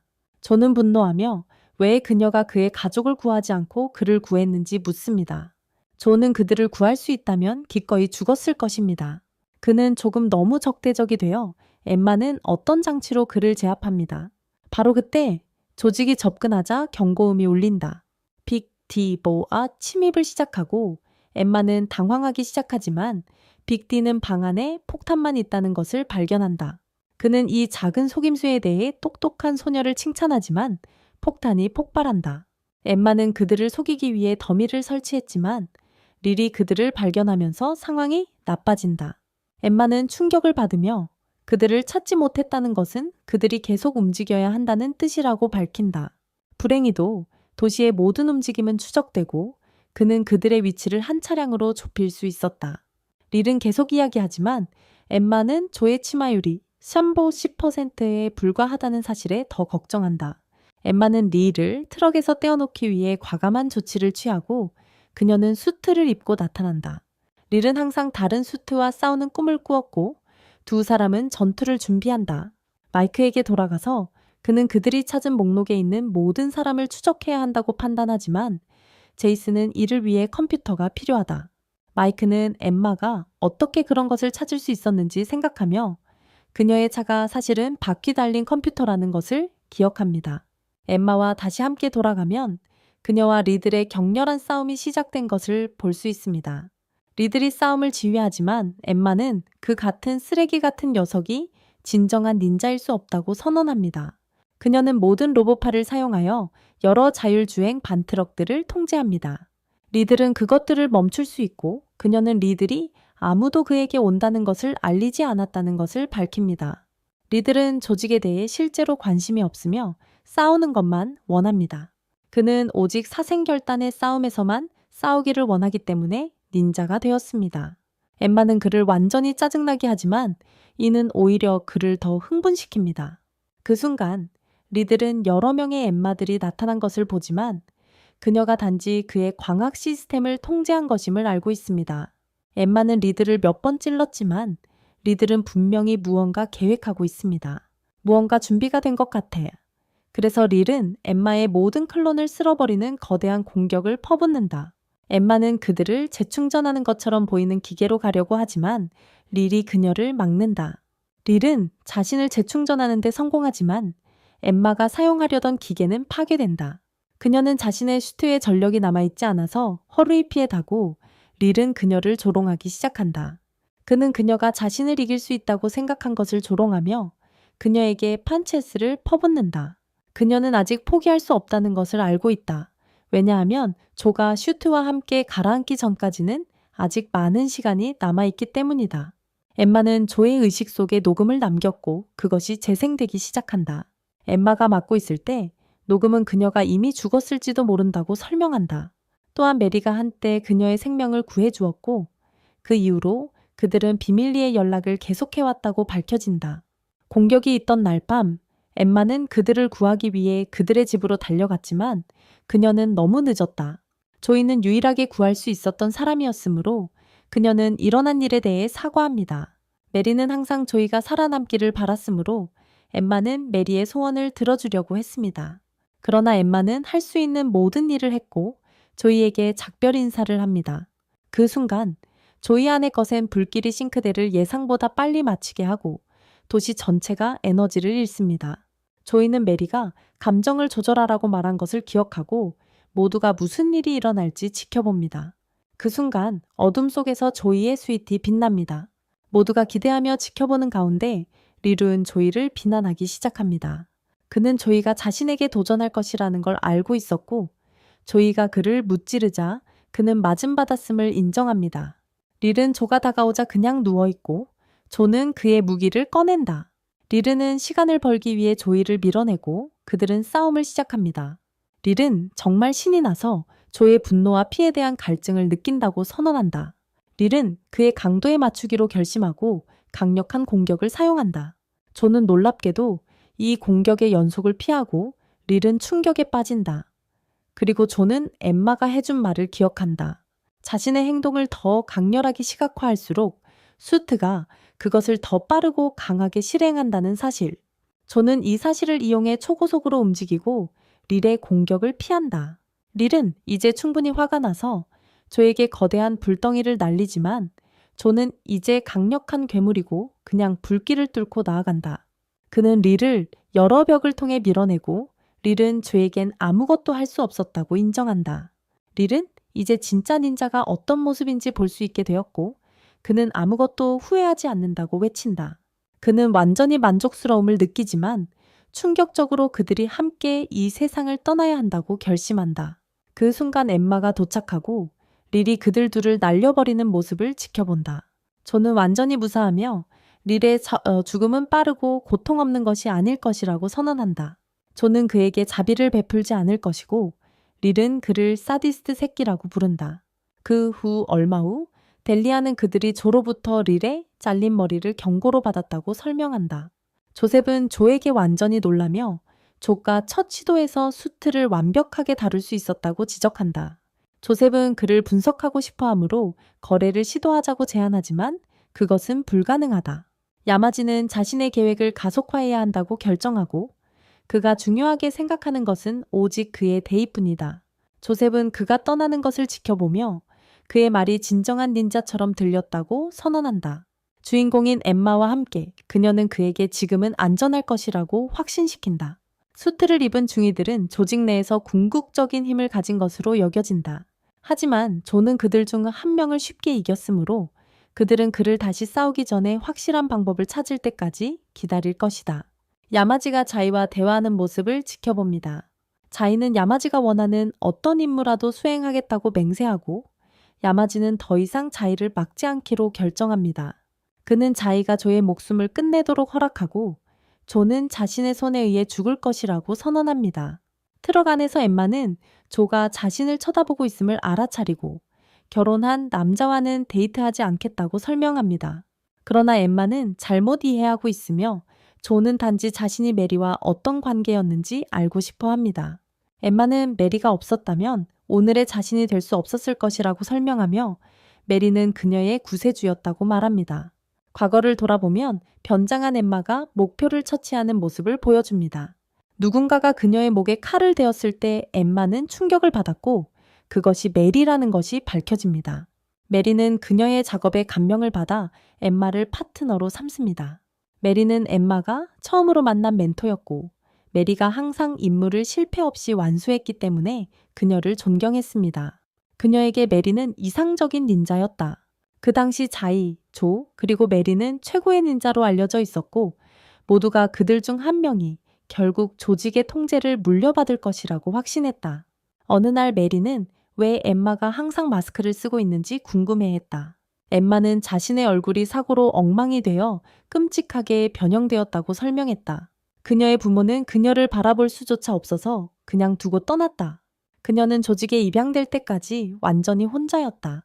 이전의 수장은 그녀가 더 이상 존경받을 만한 인간의 얼굴을 가지고 있지 않다고 직접 지적했다. 그러나 이것이 그녀가 누구로든 변신할 수 있게 해줄 것이다. 엠마는 이 말에 영감을 받았고 수장은 그녀가 이제 남은 인생을 닌자로 살 것이라고 선언했다. 그녀는 이 영감을 바탕으로 변장술의 대가가 되어 자신이 원하는 누구로든 변신할 수 있게 되었다. 이 말을 듣고 메리는 마스크를 벗고 그녀가 아름답다고 말했다. 엠마는 그녀의 동정심을 원하지 않았지만 메리는 진지하다고 설명하며 엠마가 그녀가 지금까지 본 가장 아름다운 사람이라고 말했다. 엠마는 조에게 메리가 얼마나 놀라웠는지 이야기했다. 그녀의 말이 너무 설득력이 있었기 때문이다. 어느 날 메리는 엠마에게 자이와 조와 함께 자란 이야기를 했다. 두 남자는 항상 모두에게 위압적으로 보였지만 그녀는 그들이 실제로는 그냥 미성숙한 소년들이라고 밝혔다. 그 두 사람은 그녀에게 매우 소중했지만 이것은 엠마를 걱정하게 했다. 사람들에게 애착을 가지는 것은 감정을 불러일으키며 그런 감정은 전투 중에 그들을 산만하게 만들 수 있다. 감정은 닌자가 죽게 만드는 원인이 되며 그래서 그들의 규범은 그러한 애착을 금지한다. 좀 시간이 지나고 메리는 엠마에게 자신의 비밀 기술을 공개했다. 그녀는 누군가가 죽은 것처럼 보이게 할 수 있었고 그것은 그들의 몸을 정지 상태로 만드는 것이었다. 엠마는 메리가 자신에게 그것을 가르치기로 결정했을 때 충격을 받았고 비밀의 예술은 어떤 상황에서도 누구에게도 드러내서는 안 된다고 지적했다. 하지만 메리는 이미 마음을 정했는데 언젠가는 엠마가 그것을 사용해야 할 날이 올 것이라고 생각했다. 엠마는 메리와 함께한 그날들이 자신의 인생에서 가장 행복한 날들이었다고 생각하지만 결국 그날들은 매우 갑작스럽게 끝났다. 야마지는 수장으로 취임했고 어떤 이유에서인지 외부인들을 조직에 초대했다. 야마지는 어느 날 엠마에게 닌자의 자부심이 무엇인지 물었고 그녀는 그것이 일본의 평화를 지키는 것이라고 대답했다. 그는 일본이 사라지면 어떻게 될지 그리고 닌자도 함께 존재하지 않게 될 것인지 궁금해했다. 결국 옛 수장이 세상을 떠났다. 야마지는 조직을 더욱 변화시키기 시작했지만 이는 많은 사람들을 불안하게 만들기 시작했다. 어느 날 밤 메리는 엠마에게 자신 안에 아기가 자라고 있다고 밝혔다. 엠마는 충격을 받았지만 메리가 그것이 누군가를 사랑하게 되어 생긴 일이라고 설명했을 때 더욱 놀랐다. 메리는 그녀가 암호를 깼기 때문에 조직에서 더 이상 자리를 잃었다고 결정했습니다. 그 후 조는 그녀의 임신에 놀라워했지만 닌자로 사는 방법이 유일한 삶의 방식이라고 설명했습니다. 그는 아빠가 되는 법을 배워야 하지만 그럴 수 있을지 의심한다고 말했습니다. 메리는 그에게 그들이 함께 양육할 것이기 때문에 괜찮을 것이라고 확신했습니다. 그로부터 얼마 후 야마지가 조직이 일본을 떠나고 거대한 세력의 통제 아래 들어갈 것이라고 발표했습니다. 모두가 불만스러워했지만 그는 반대하는 사람들은 모두 추방될 것이라고 선언했습니다. 일본을 보호하는 것은 그들의 자부심이었기 때문에 일부는 야마지의 결정에 맞서기로 했습니다. 그들 중 2명은 심지어 그를 공격하려고 시도했지만 야마지는 먼 곳에서 사람들을 붙잡을 수 있는 무서운 힘을 가지고 있었습니다. 그는 그의 반대자들을 베어버렸고 미쳐버린 한 남자는 심지어 그들의 머리를 밟았습니다. 몇몇은 그에 대항하려고 했지만 이는 단체를 분열시키는 결과를 초래했습니다. 이마지가 자신이 진정한 닌자의 화신이라고 선언했으므로 그가 살아있는 한 닌자는 결코 죽지 않을 것이다. 결국 이마지의 생명을 끝내는 것을 목표로 하는 그룹이 형성될 것이지만 한 논인자가 그들이 시도하다가 모두 목숨을 잃게 될 것이라고 설명했다.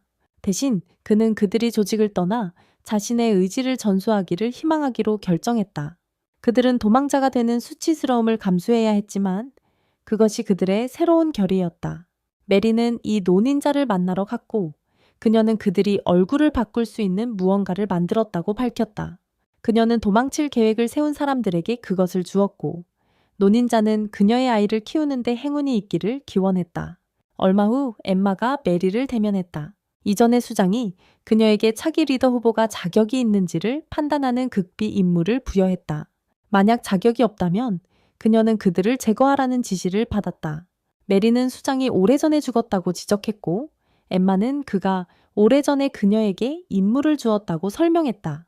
엠마는 그녀를 속인 것에 대해 사과했지만 수장의 뜻을 실행해야 했다. 그때 메리는 그녀가 처음부터 모든 것을 알고 있었다고 밝혀 충격을 주었다. 엠마는 그녀에게 그냥 아이를 포기해달라고 부탁하며 조직으로 돌아가고 싶어 했다. 메리는 거부했기에 그들은 싸웠고 메리는 엠마가 그동안 자신의 진짜 힘을 숨기고 있었다는 것을 깨달았다. 안타깝게도 엠마는 부모님의 모습조차 상상할 수 없다고 밝혔다. 매번 시도할 때마다 메리의 모습만 떠올랐다. 그들은 계속 싸워야 했고 결국 엠마가 이겼다. 엠마는 메리가 마야 마지막 순간에 아기를 보호하기 위해 움직였다는 것을 지적하며 더 잘 알고 있었다. 그렇지 않았다면 메리가 이겼을 것이다. 엠마는 메리를 제거하기 위해 애썼다. 그녀는 항상 닌자로 성장하고 싶어 했지만 조직은 너무 많이 변해버렸다. 그러나 그녀는 수치심을 견딜 수 없기 때문에 도망치지 못했다. 대신 그녀는 스스로 목숨을 끊으려고 했지만 메리는 그녀를 막았다. 그녀는 닌자는 감정이 없기 때문에 가족도 없다고 설명했다. 그러나 그녀의 아기는 그녀에게 가족을 주었고 그것이 그녀가 살아갈 새로운 이유가 되었다.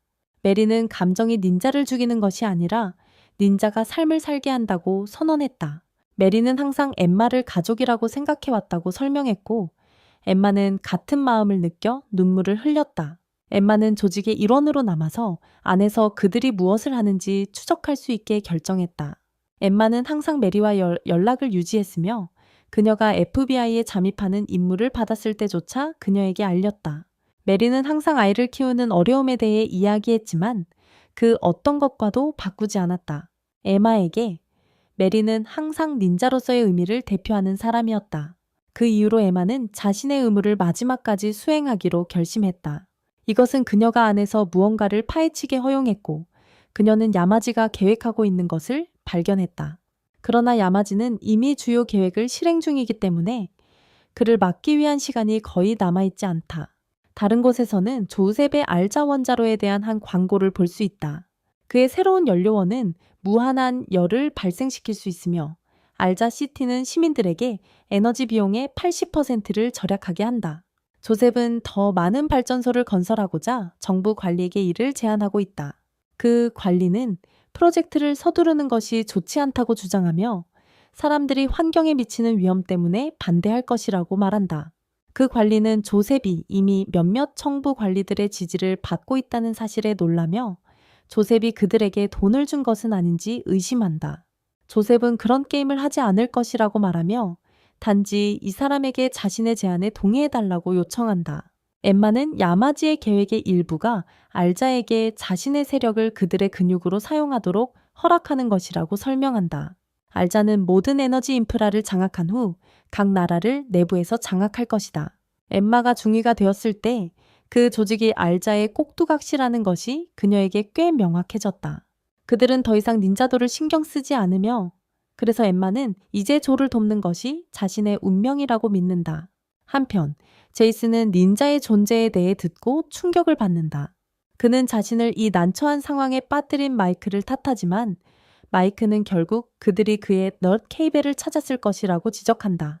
마이크는 제이슨에게 알자 회사에 대한 원한이 있음을 상기시키고 그들에게 조사를 계속하라고 설득한다. 제이슨은 마이크가 리스트에서 엠마의 이름을 인식했던 것을 기억하고 그녀가 누구인지 궁금해한다. 알자시티 근처에서는 시민들이 떠나기 전에 보안 검사를 받아야 한다. 하지만 엠마는 이에 대한 해결책이 있어 도시의 전력을 차단하는 무언가를 활성화한다. 우리 영웅들은 빠져나오려고 싸우고 도시는 드론을 작동할 만큼 충분한 전력을 가지고 있지 못하다. 엠마는 요마지가 어디에 있는지 전혀 모르지만 조가 행동을 취함으로써 요마지가 계획을 실행에 옮기게 했다는 것에는 확신이 선다고 설명한다. 다음 행동에 대해 엠마는 그들이 미완성 발전소로 향할 것이며 거기서 조이 스윗을 강화시킬 것이라고 설명한다. 다음날 시운전이 이루어질 것이고 중위급 장교들도 참석할 것이다. 조는 자신이 요마지가 어디에 있는지 말하도록 강요할 계획을 세우면서 더 바랄 수 있는 것이 없었다. 엠마는 그가 스윗을 어떻게 조종했는지에 감탄했으므로 그가 느낀 그대로를 기억하길 원했다. 그가 방해받지 않을 때 스윗은 가장 잘 작동하므로 조는 분노를 억제해야 한다. 조는 이를 알고 있지만 그의 분노는 쉽게 억제될 수 있는 것이 아니라고 설명한다. 그날 밤 조는 메리가 어떻게 감정을 통제하는지 알려준 것을 생각한다. 그는 아직도 그날 밤을 잊지 못하고 이제 메리는 조가 살아남기를 바라는 한 가지 소원이 있었다는 것을 알게 되었다. 엠마는 가속호 장비의 성능이 조의 마음과 의지력에 달려있다는 것을 생각한다. 그것이 언젠가 그를 배신하더라도 그녀는 조를 보호하겠다고 다짐한다. 다른 곳에서는 몇몇 군인들이 중위 중 한 명을 만나 충격을 받는다. 그 중위는 전장을 지배하며 이는 조가 다른 정부 관료에게 보여주고 있던 시연이었다. 그녀는 조셉이 말하는 것을 완전히 이해하고 닌자들이 매우 위협적일 수 있다는 것을 인정한다. 다른 곳에서는 몇몇 엔지니어들이 최신 테스트가 완벽하게 진행되어 만족하고 있다. 엠마는 근처에서 조에게 그녀가 그의 슈트를 슈퍼차지하기 위해 사용할 휴대용 에너지 탱크를 확보했다고 말한다. 그때 빅디가 그녀에게 다가와 거래자에게 도망칠 수 없을 것이라고 말한다. 엠마는 그의 공격에 쫓기며 목숨을 걸고 도망치지만 조가 그녀를 구하러 나타난다. 빅디는 그곳에 있는 조를 보고 기뻐하며 항상 조와 같은 적수와 맞서고 싶어 했다. 그는 진정한 용사 앞에서 도망치거나 숨지려 하지 않는다. 빅디는 그가 요마지가 어디에 있는지 말해줄 것이라고 약속하면서 조가 원하는 것을 알고 있다고 밝힌다.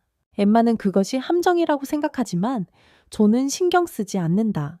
그는 항상 직접 맞서기로 계획해왔고 둘은 싸움을 시작한다. 빅디의 다리로 벌레 같은 것들을 사용한 공격 조합은 조를 빠르게 압도한다.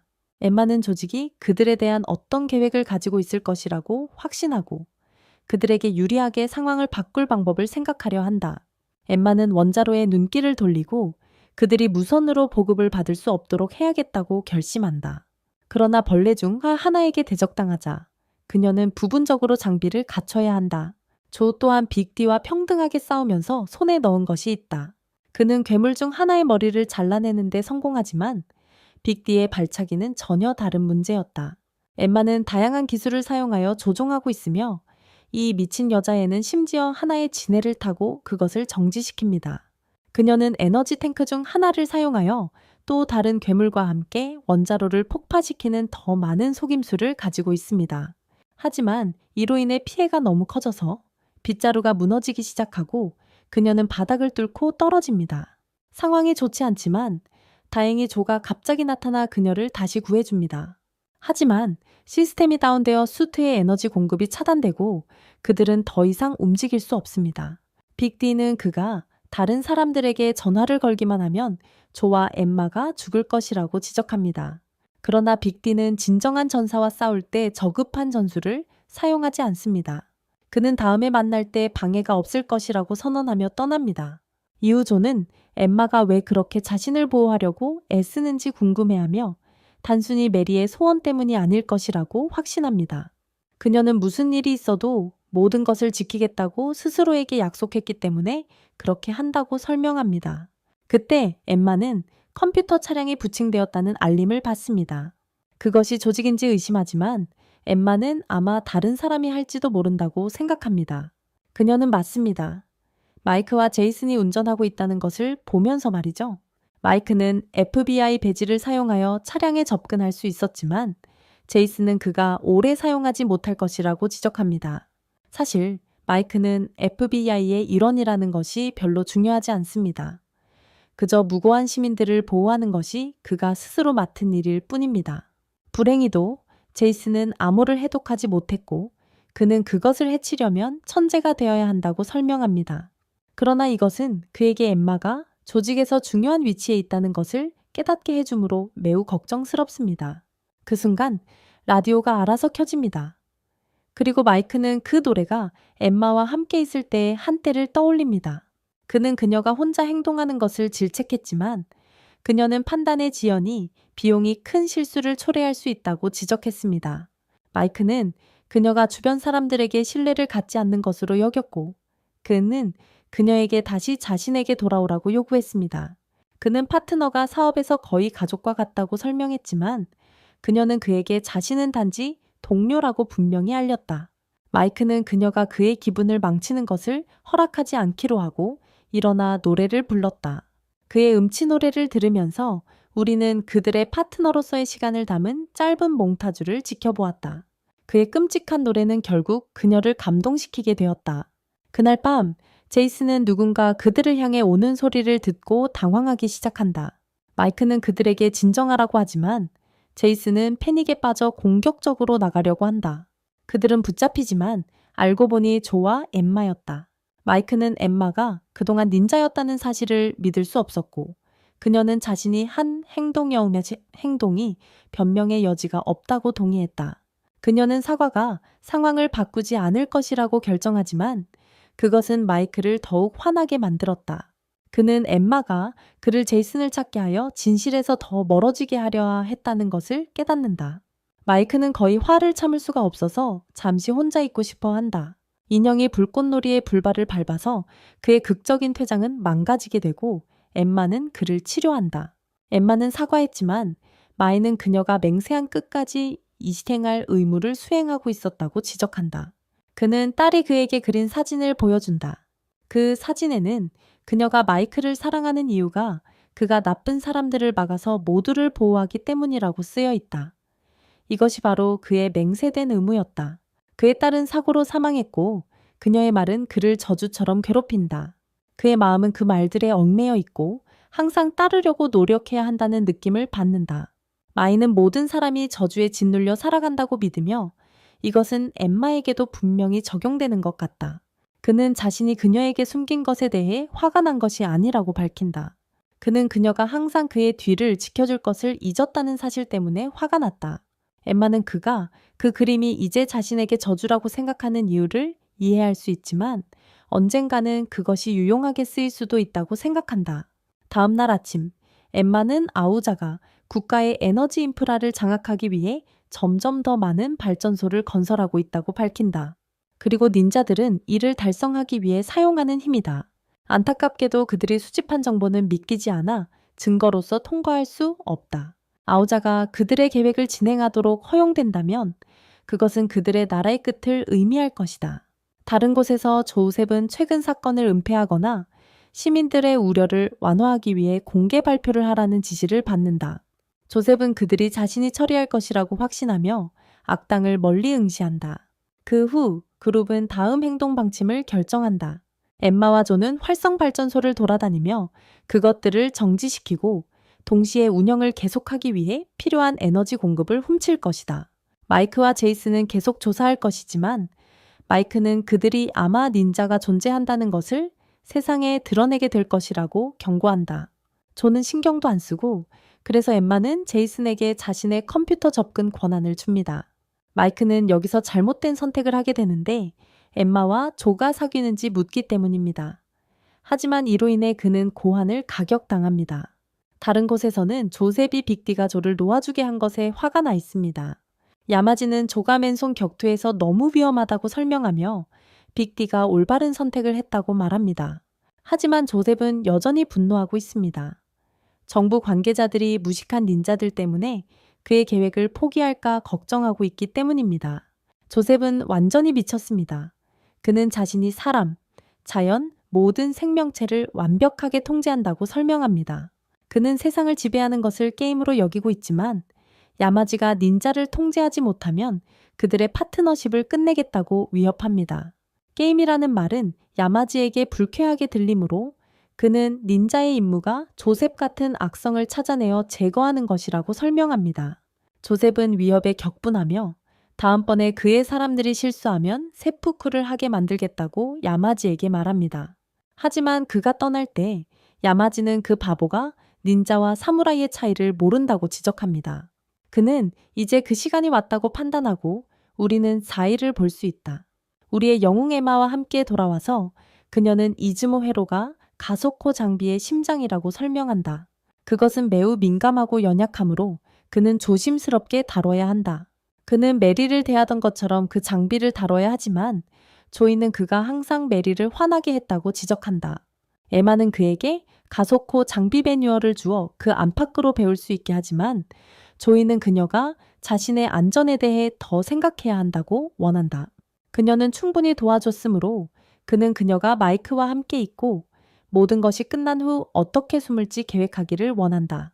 에마는 모든 남자들이 이렇게 멋있게 행동하려고 하는 것을 질색하지만 마이는 그들의 사업에서 파트너는 가족만큼이나 중요하다고 상기시킨다. 그녀는 조이가 혼자 가는 것을 용납하지 않지만 처음에는 이상한 사람 제이슨의 수사에 도움을 주기로 동의한다.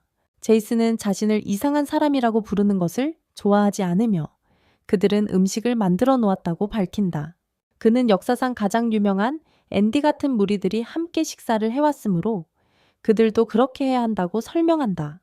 엠마는 마이크와 메리가 가족에 대해 이야기할 것이라고 생각하며 그녀는 그것이 사실이라는 것을 믿기 시작한다. 그들은 모두 즐거운 시간을 보내지만 트럭에 추적 장치가 있다는 것을 알 수 있다. 다른 곳에서는 에너지 장관은 발전소 폭발과 관련하여 답변을 원하고 있다. 조셉은 이를 무시하려 매하지만 그 남자는 고문위원회가 조셉이 얼마나 뇌물을 주고 있든 간에 공론의 여론을 더 이상 무시할 수 없다고 경고한다. 조셉은 화를 내기 시작하므로 전화가 끊어진다. 딜리는 큰 D가 매일 머리를 깎는 중이며 그는 휴가를 요청했다고 설명한다. 그들은 그에게 연락할 수 없지만 조셉은 이것이 비상사태라고 주장한다. 큰 D는 이미 그들이 무엇을 원하는지 알고 있으며 우리가 그가 조를 추적하고 있다는 것을 보면서 그 일은 이미 처리되었다고 무시한다. 이 영리한 남자는 살아갈 이유나 싸울 이유가 그 안에 은총이 없다면 없다는 것을 말한다. 그는 대답하지 않았다는 것이 분노하게 만드는데 그래서 딜리는 큰 D의 비하프로 이것을 보상해 주겠다고 제안한다. 조셉은 잠시 떠나기로 결심하지만 그가 돌아왔을 때 그녀가 그에게 보상해야 할 것이다. 그 후 조셉은 자이와 마주치고 만약 그가 그의 상사라면 조에게 바로 처리하라고 했을 것이라고 설명한다. 자이는 몇몇 연구자들에게 조셉이 거기서 무엇을 하고 있었는지 묻고 그들은 그가 빅T의 장비 점검을 하고 있었다고 설명한다. 자이는 새로운 구속 장비의 진행 상황을 확인하고 95% 완료되었다고 들었다. 트럭으로 돌아와 마이크는 그들이 나눠질 때 조가 엠마를 돌봐달라고 부탁한다. 엠마와 제이슨은 그녀의 차에서 아우자의 서버에서 보고서를 찾고 있다. 이 보고서는 아우자를 무너뜨리는 데 필요한 증거와 그들이 보고해야 하는 사람의 이름이 포함되어 있다. 이것은 큰 일이다. 왜냐하면 그 사람은 이 나라의 고위 공무원 중 한 명이기 때문이다. 빅DI의 이발이 끝났고 그는 어제보다 향상된 것 같은 그의 이발 기술을 칭찬한다. 빅D는 그의 구속 장비의 유지 보수가 완료되었다는 소식을 듣고 밖으로 나간다. 차 안에서는 괴짜들은 방화벽을 뚫어버렸다. 엠마는 제이슨에게 진정하라고 말해야 하지만 그는 복수를 하기 위해 너무 서두르고 있다. 그때 빅디가 도착하여 조이에게 서둘러 구수호 후 갑옷을 입으라고 말한다. 엠마는 미키에게 트럭에 있는 무기를 사용할 수 있게 허락하고 미키는 괴짜들에게 차에 남아서 계속 침입을 시도하게 한다. 조이는 전부 장비를 갖추고 도착하여 두 사람이 싸움을 시작한다. 조이는 빅디의 벌레 중 하나를 잘라내지만 그들은 다시 스스로를 재결합할 수 있다. 그 순간 조셉의 부하들이 싸움에 개입하려고 하자 빅디가 분노한다. 조셉은 그가 싸움에 개입하지 않을 것이며 대신 그들은 엠마의 차를 쏘아대겠다고 약속한다. 엠마는 로봇들을 이용해 차를 보호하지만 적이 로켓 발사를 가져왔다면 그것으로는 충분하지 않다고 설명한다. 불행히도 그렇게 되었지만 미키는 엠마의 무기를 사용하여 방역한다. 처음에는 효과가 있지만 그건 그를 위험에 빠뜨릴 뿐이다. 엠마는 해킹의 나머지를 제이슨에게 맡기고 남자들을 도울 준비를 한다. 닌자 전투가 격화되면서 조는 그의 칼로 창의력을 발휘하지만 빅D는 여전히 그를 밀쳐낸다. 마이크는 심각한 위험에 처하지만 엠마가 나타나 무자비하게 몇몇 공격자들을 처치한다. 오사의 보안센터는 해킹되고 있다는 것을 감지하지만 제이슨이 필요한 것을 이미 얻었기 때문에 너무 늦었다. 그때 저격수가 마이크를 쏘고 우리는 그가 죄게 엠마를 잘 부탁한다고 요청한 장면으로 돌아간다. 조는 그가 신경 쓰는 것은 조직을 무너뜨리는 것뿐이라고 설명하며 마이크가 엠마를 보호하는 책임이 있다고 말한다. 다행히 마이크는 괜찮고 그는 엠마에게 맞은 킥이 총에 맞는 것보다 더 심했다고 말한다. 엠마는 아직 마이크에게 배울 것이 많아서 그는 아직 죽지 않겠다고 약속한다. 두 사람은 함께 더 많은 공격자들을 처치하기 위해 협력한다. 마이크는 게틀링건을 사용하고 엠마는 권총으로 그녀의 실력을 보여준다. 엠마는 힘든 상황에 처하지만 이번에는 마이크가 그녀를 구한다. 가속호 기어 전투로 돌아가면 빅디가 주도권을 잡고 있는 것 같다. 조는 좋은 기동으로 우위를 차지하고 결국 그의 칼을 빅디의 가슴에 꽂아 넣는다. 빅디는 놀랍게도 만족해하며 그들이 방금 치른 전투가 매우 우아했음을 느낀다. 조는 그의 가속호 기어를 벗고 엠마는 빅대게로 달려간다. 그는 왜 그녀가 그들을 배신했었는지 궁금해하지만 그녀는 자신이 진정으로 믿었던 것을 배신한 적이 없으며 결코 그들의 편이 아니었다고 설명한다. 이것은 빅디가 받아들이기 어려운 진실이지만 그는 여전히 그것을 아름다운 답변으로 간주한다. 빅디는 조가 그의 생명을 끝내기를 준비하지만 그가 빛나기 시작하자 모두가 충격을 받는다. 빅디는 경멸스러운 조셉이 그의 수트를 자폭하도록 설정했음을 깨닫는다. 그런 영광스러운 싸움꾼은 화가 나서 그는 조를 정갈로 보호한다. 마이크는 필사적으로 엠마를 도와달라고 달려가며 그녀에게 소리친다. 엠마는 자신의 운명을 받아들였기 때문에 그녀는 로봇들을 이용해 마이크를 보호한다. 그런 다음 마이크는 손상된 장비의 자폭으로 인한 대폭발을 지켜보며 그녀의 이름을 소리지른다. 아우자에서는 조셉이 이번에도 빅디가 그의 계획을 망쳐버린 것에 화가 났다. 폭발은 그들의 5명 모두의 생명을 끝내야 했지만 결과적으로 1명만 사라졌다. 조는 잔해에서 벗어나 빅디가 사라졌음을 발견하고 그는 마이크와 엠마에게 달려간다. 그녀는 매우 안 좋은 상태지만 여전히 말할 수 있고 단지 마이크가 괜찮길 바라는 것이다. 그는 그러므로 메리를 위해 약속을 지키지 못한 것을 사과한다. 마이크는 구급차를 부르는 동안 그녀가 버티라고 간청하며 엠마는 그들에게 진짜 얼굴을 보여준다. 그녀는 마이크가 이렇게 그녀를 알아보지 못할 것이라고 확신하지만 마이크는 자신이 알아볼 것이라고 장담한다. 그는 그것이 그가 하는 직업의 요리요령일 뿐이라고 상기시키며 다시 한번 나중에 가르쳐 주겠다고 약속한다. 엠마는 항상 혼자 죽을 것이라고 생각했다고 말하지만 마이크는 그런 이야기를 듣고 싶어 하지 않는다. 엠마는 노래를 부르기 시작하고 우리는 마이크가 배서 그녀에게 곰 인형을 줬던 순간을 회상하게 된다. 그녀는 그곳에 자신의 어린 시절 모습을 상상하며 마이크가 노래를 부르기 시작하자 즐거워했다. 엠마는 지금 그 노래를 부르지만 마이크는 그녀가 세상을 떠나자 눈물을 흘린다. 그 후 그룹은 그녀의 시신을 안치한다. 마이크는 그녀가 정말 귀찮은 존재였고 항상 늦었다고 설명한다. 그들은 정말 가까운 사이였고 그녀와의 대화는 그가 딸과 이야기하는 것과 같을 것이라고 상상했다. 그에게 엠마는 딸과 다시 만나는 것과 같았지만 그는 결코 그녀에게 그 말을 할 수 없었다.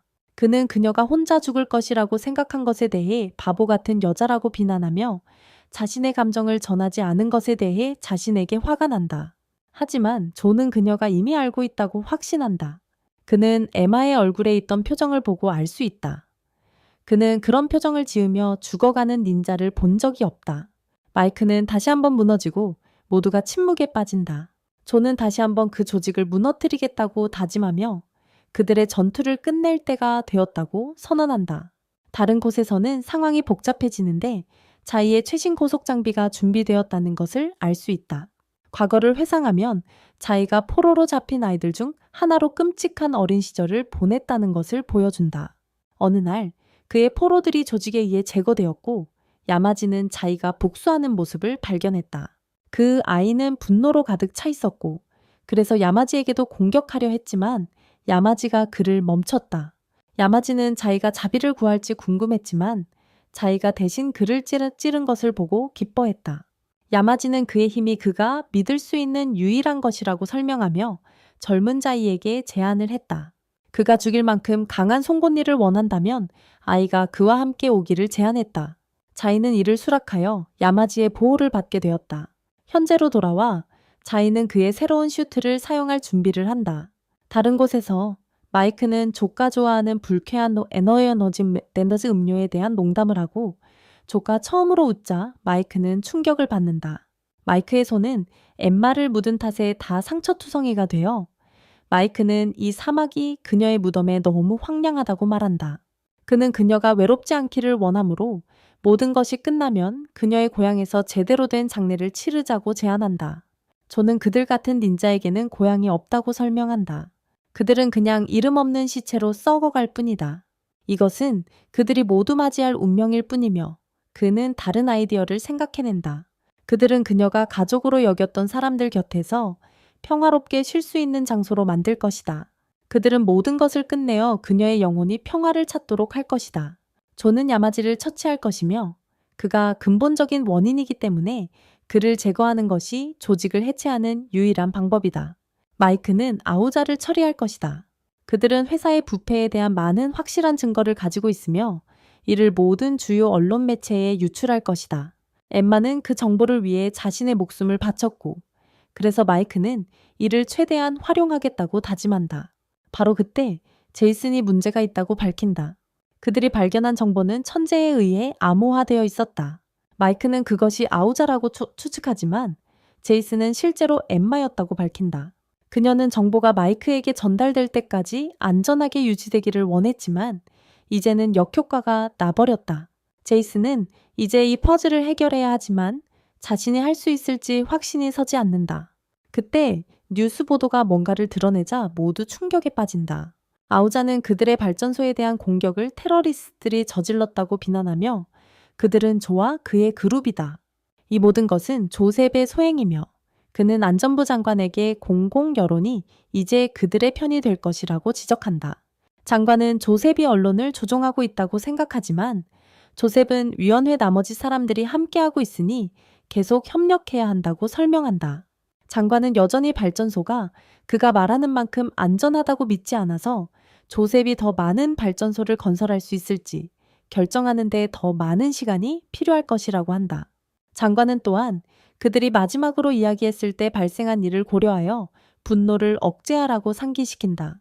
하지만 그들이 전화를 끊자 조셉은 다시 화가 나고 장관이 그냥 입을 다물고 그의 말을 따르기를 바란다. 그의 분노는 그들이 해킹당했으며 기밀 데이터가 도난당했을 수도 있다고 들었을 때 더욱 악화된다. 다른 곳에서는 상황이 그에게 더욱 나빠지고 있으며 야마지는 그들이 아우자 회사에서 필요한 모든 정보를 가져갔고 그 조직이 자체적으로 가속호 장비를 만들 수 없다고 전해 듣는다. 조이와 함께 돌아온 남자들은 아우자가 미디어 매체를 장악한 것을 깨닫고 그들의 계획이 망했다는 것을 알게 됩니다. 그들은 메시지를 전파하기 위한 미디어 외부의 플랫폼이 필요합니다. 그래서 제이슨은 그들이 치크테크를 사용해야 한다고 제안합니다. 그는 비디오를 바이럴로 만들 아이디어가 있지만 그 제안은 마이크의 기회에 맞지 않습니다. 마이는 아이디어가 있어서 제이슨에게 암호 해독을 계속 작업하라고 말하면서 그는 그것을 해결하려고 합니다. 그 순간 올빼미가 트럭으로 들어오는 것을 보고 모두가 놀라게 됩니다. 그것의 입에는 무언가가 있으며 조이는 그것이 결투에 대한 도전이라고 설명합니다. 바보 같은 제이슨은 조이가 올빼미와 싸울 것이라고 생각하지만 우리는 진짜 답변을 위해 다시 한번 봅니다. 자이가 야마지와 함께 갔을 때 야마지는 자이에게 닌자들이 인간이 하는 가장 강력한 전사들이라고 말했습니다. 그리고 그들을 이끄는 사람이 세상을 통치할 수 있는 힘을 가지고 있다고 했습니다. 시간이 지나면서 자이의 분노가 사라지지 않았다는 것이 명백해졌습니다. 한 번은 한 남자가 격투 중에 항복했지만 자이는 계속해서 그를 공격했습니다. 조가 그를 멈췄지만 자이는 방금 때린 놈 같은 약한 자들은 거기에 있을 자격이 없다고 선언했다. 조는 그놈이 그들처럼 닌자라고 설명했지만 자이는 싸울 수 없는 자들은 버려져야 한다고 믿었다. 다른 닌자들이 전투에서 약한 자들을 보호해야 한다면 그것은 항상 죽음으로 이어질 것이다. 메리도 그 자리에 있었고 그녀는 누가 옳은지 결정하기 위해 싸워보자고 제안했다. 그러나 잠시 후 그들의 싸움은 무승부로 끝났고 조는 자이의 힘을 칭찬했다. 그 후 자이는 강도 높은 훈련을 했고 메리는 자이가 까마귀에게만 친절하다는 것을 알아챘다. 그녀는 모든 사람들이 자이를 수학자라고 부르는 이유를 지적했는데 그가 싸운 모든 사람은 바로 닌자 생활을 포기했기 때문이다. 즉 조를 제외하고는 모두였다. 자이는 조의 정체가 무엇인지 궁금해했고 메리는 그가 까마귀 외에 다른 것에 관심을 가지다니 놀랐다. 그 후 얼마 지나지 않아 조, 자이, 메리는 최근 시험을 통과한 유일한 닌자로 밝혀졌다.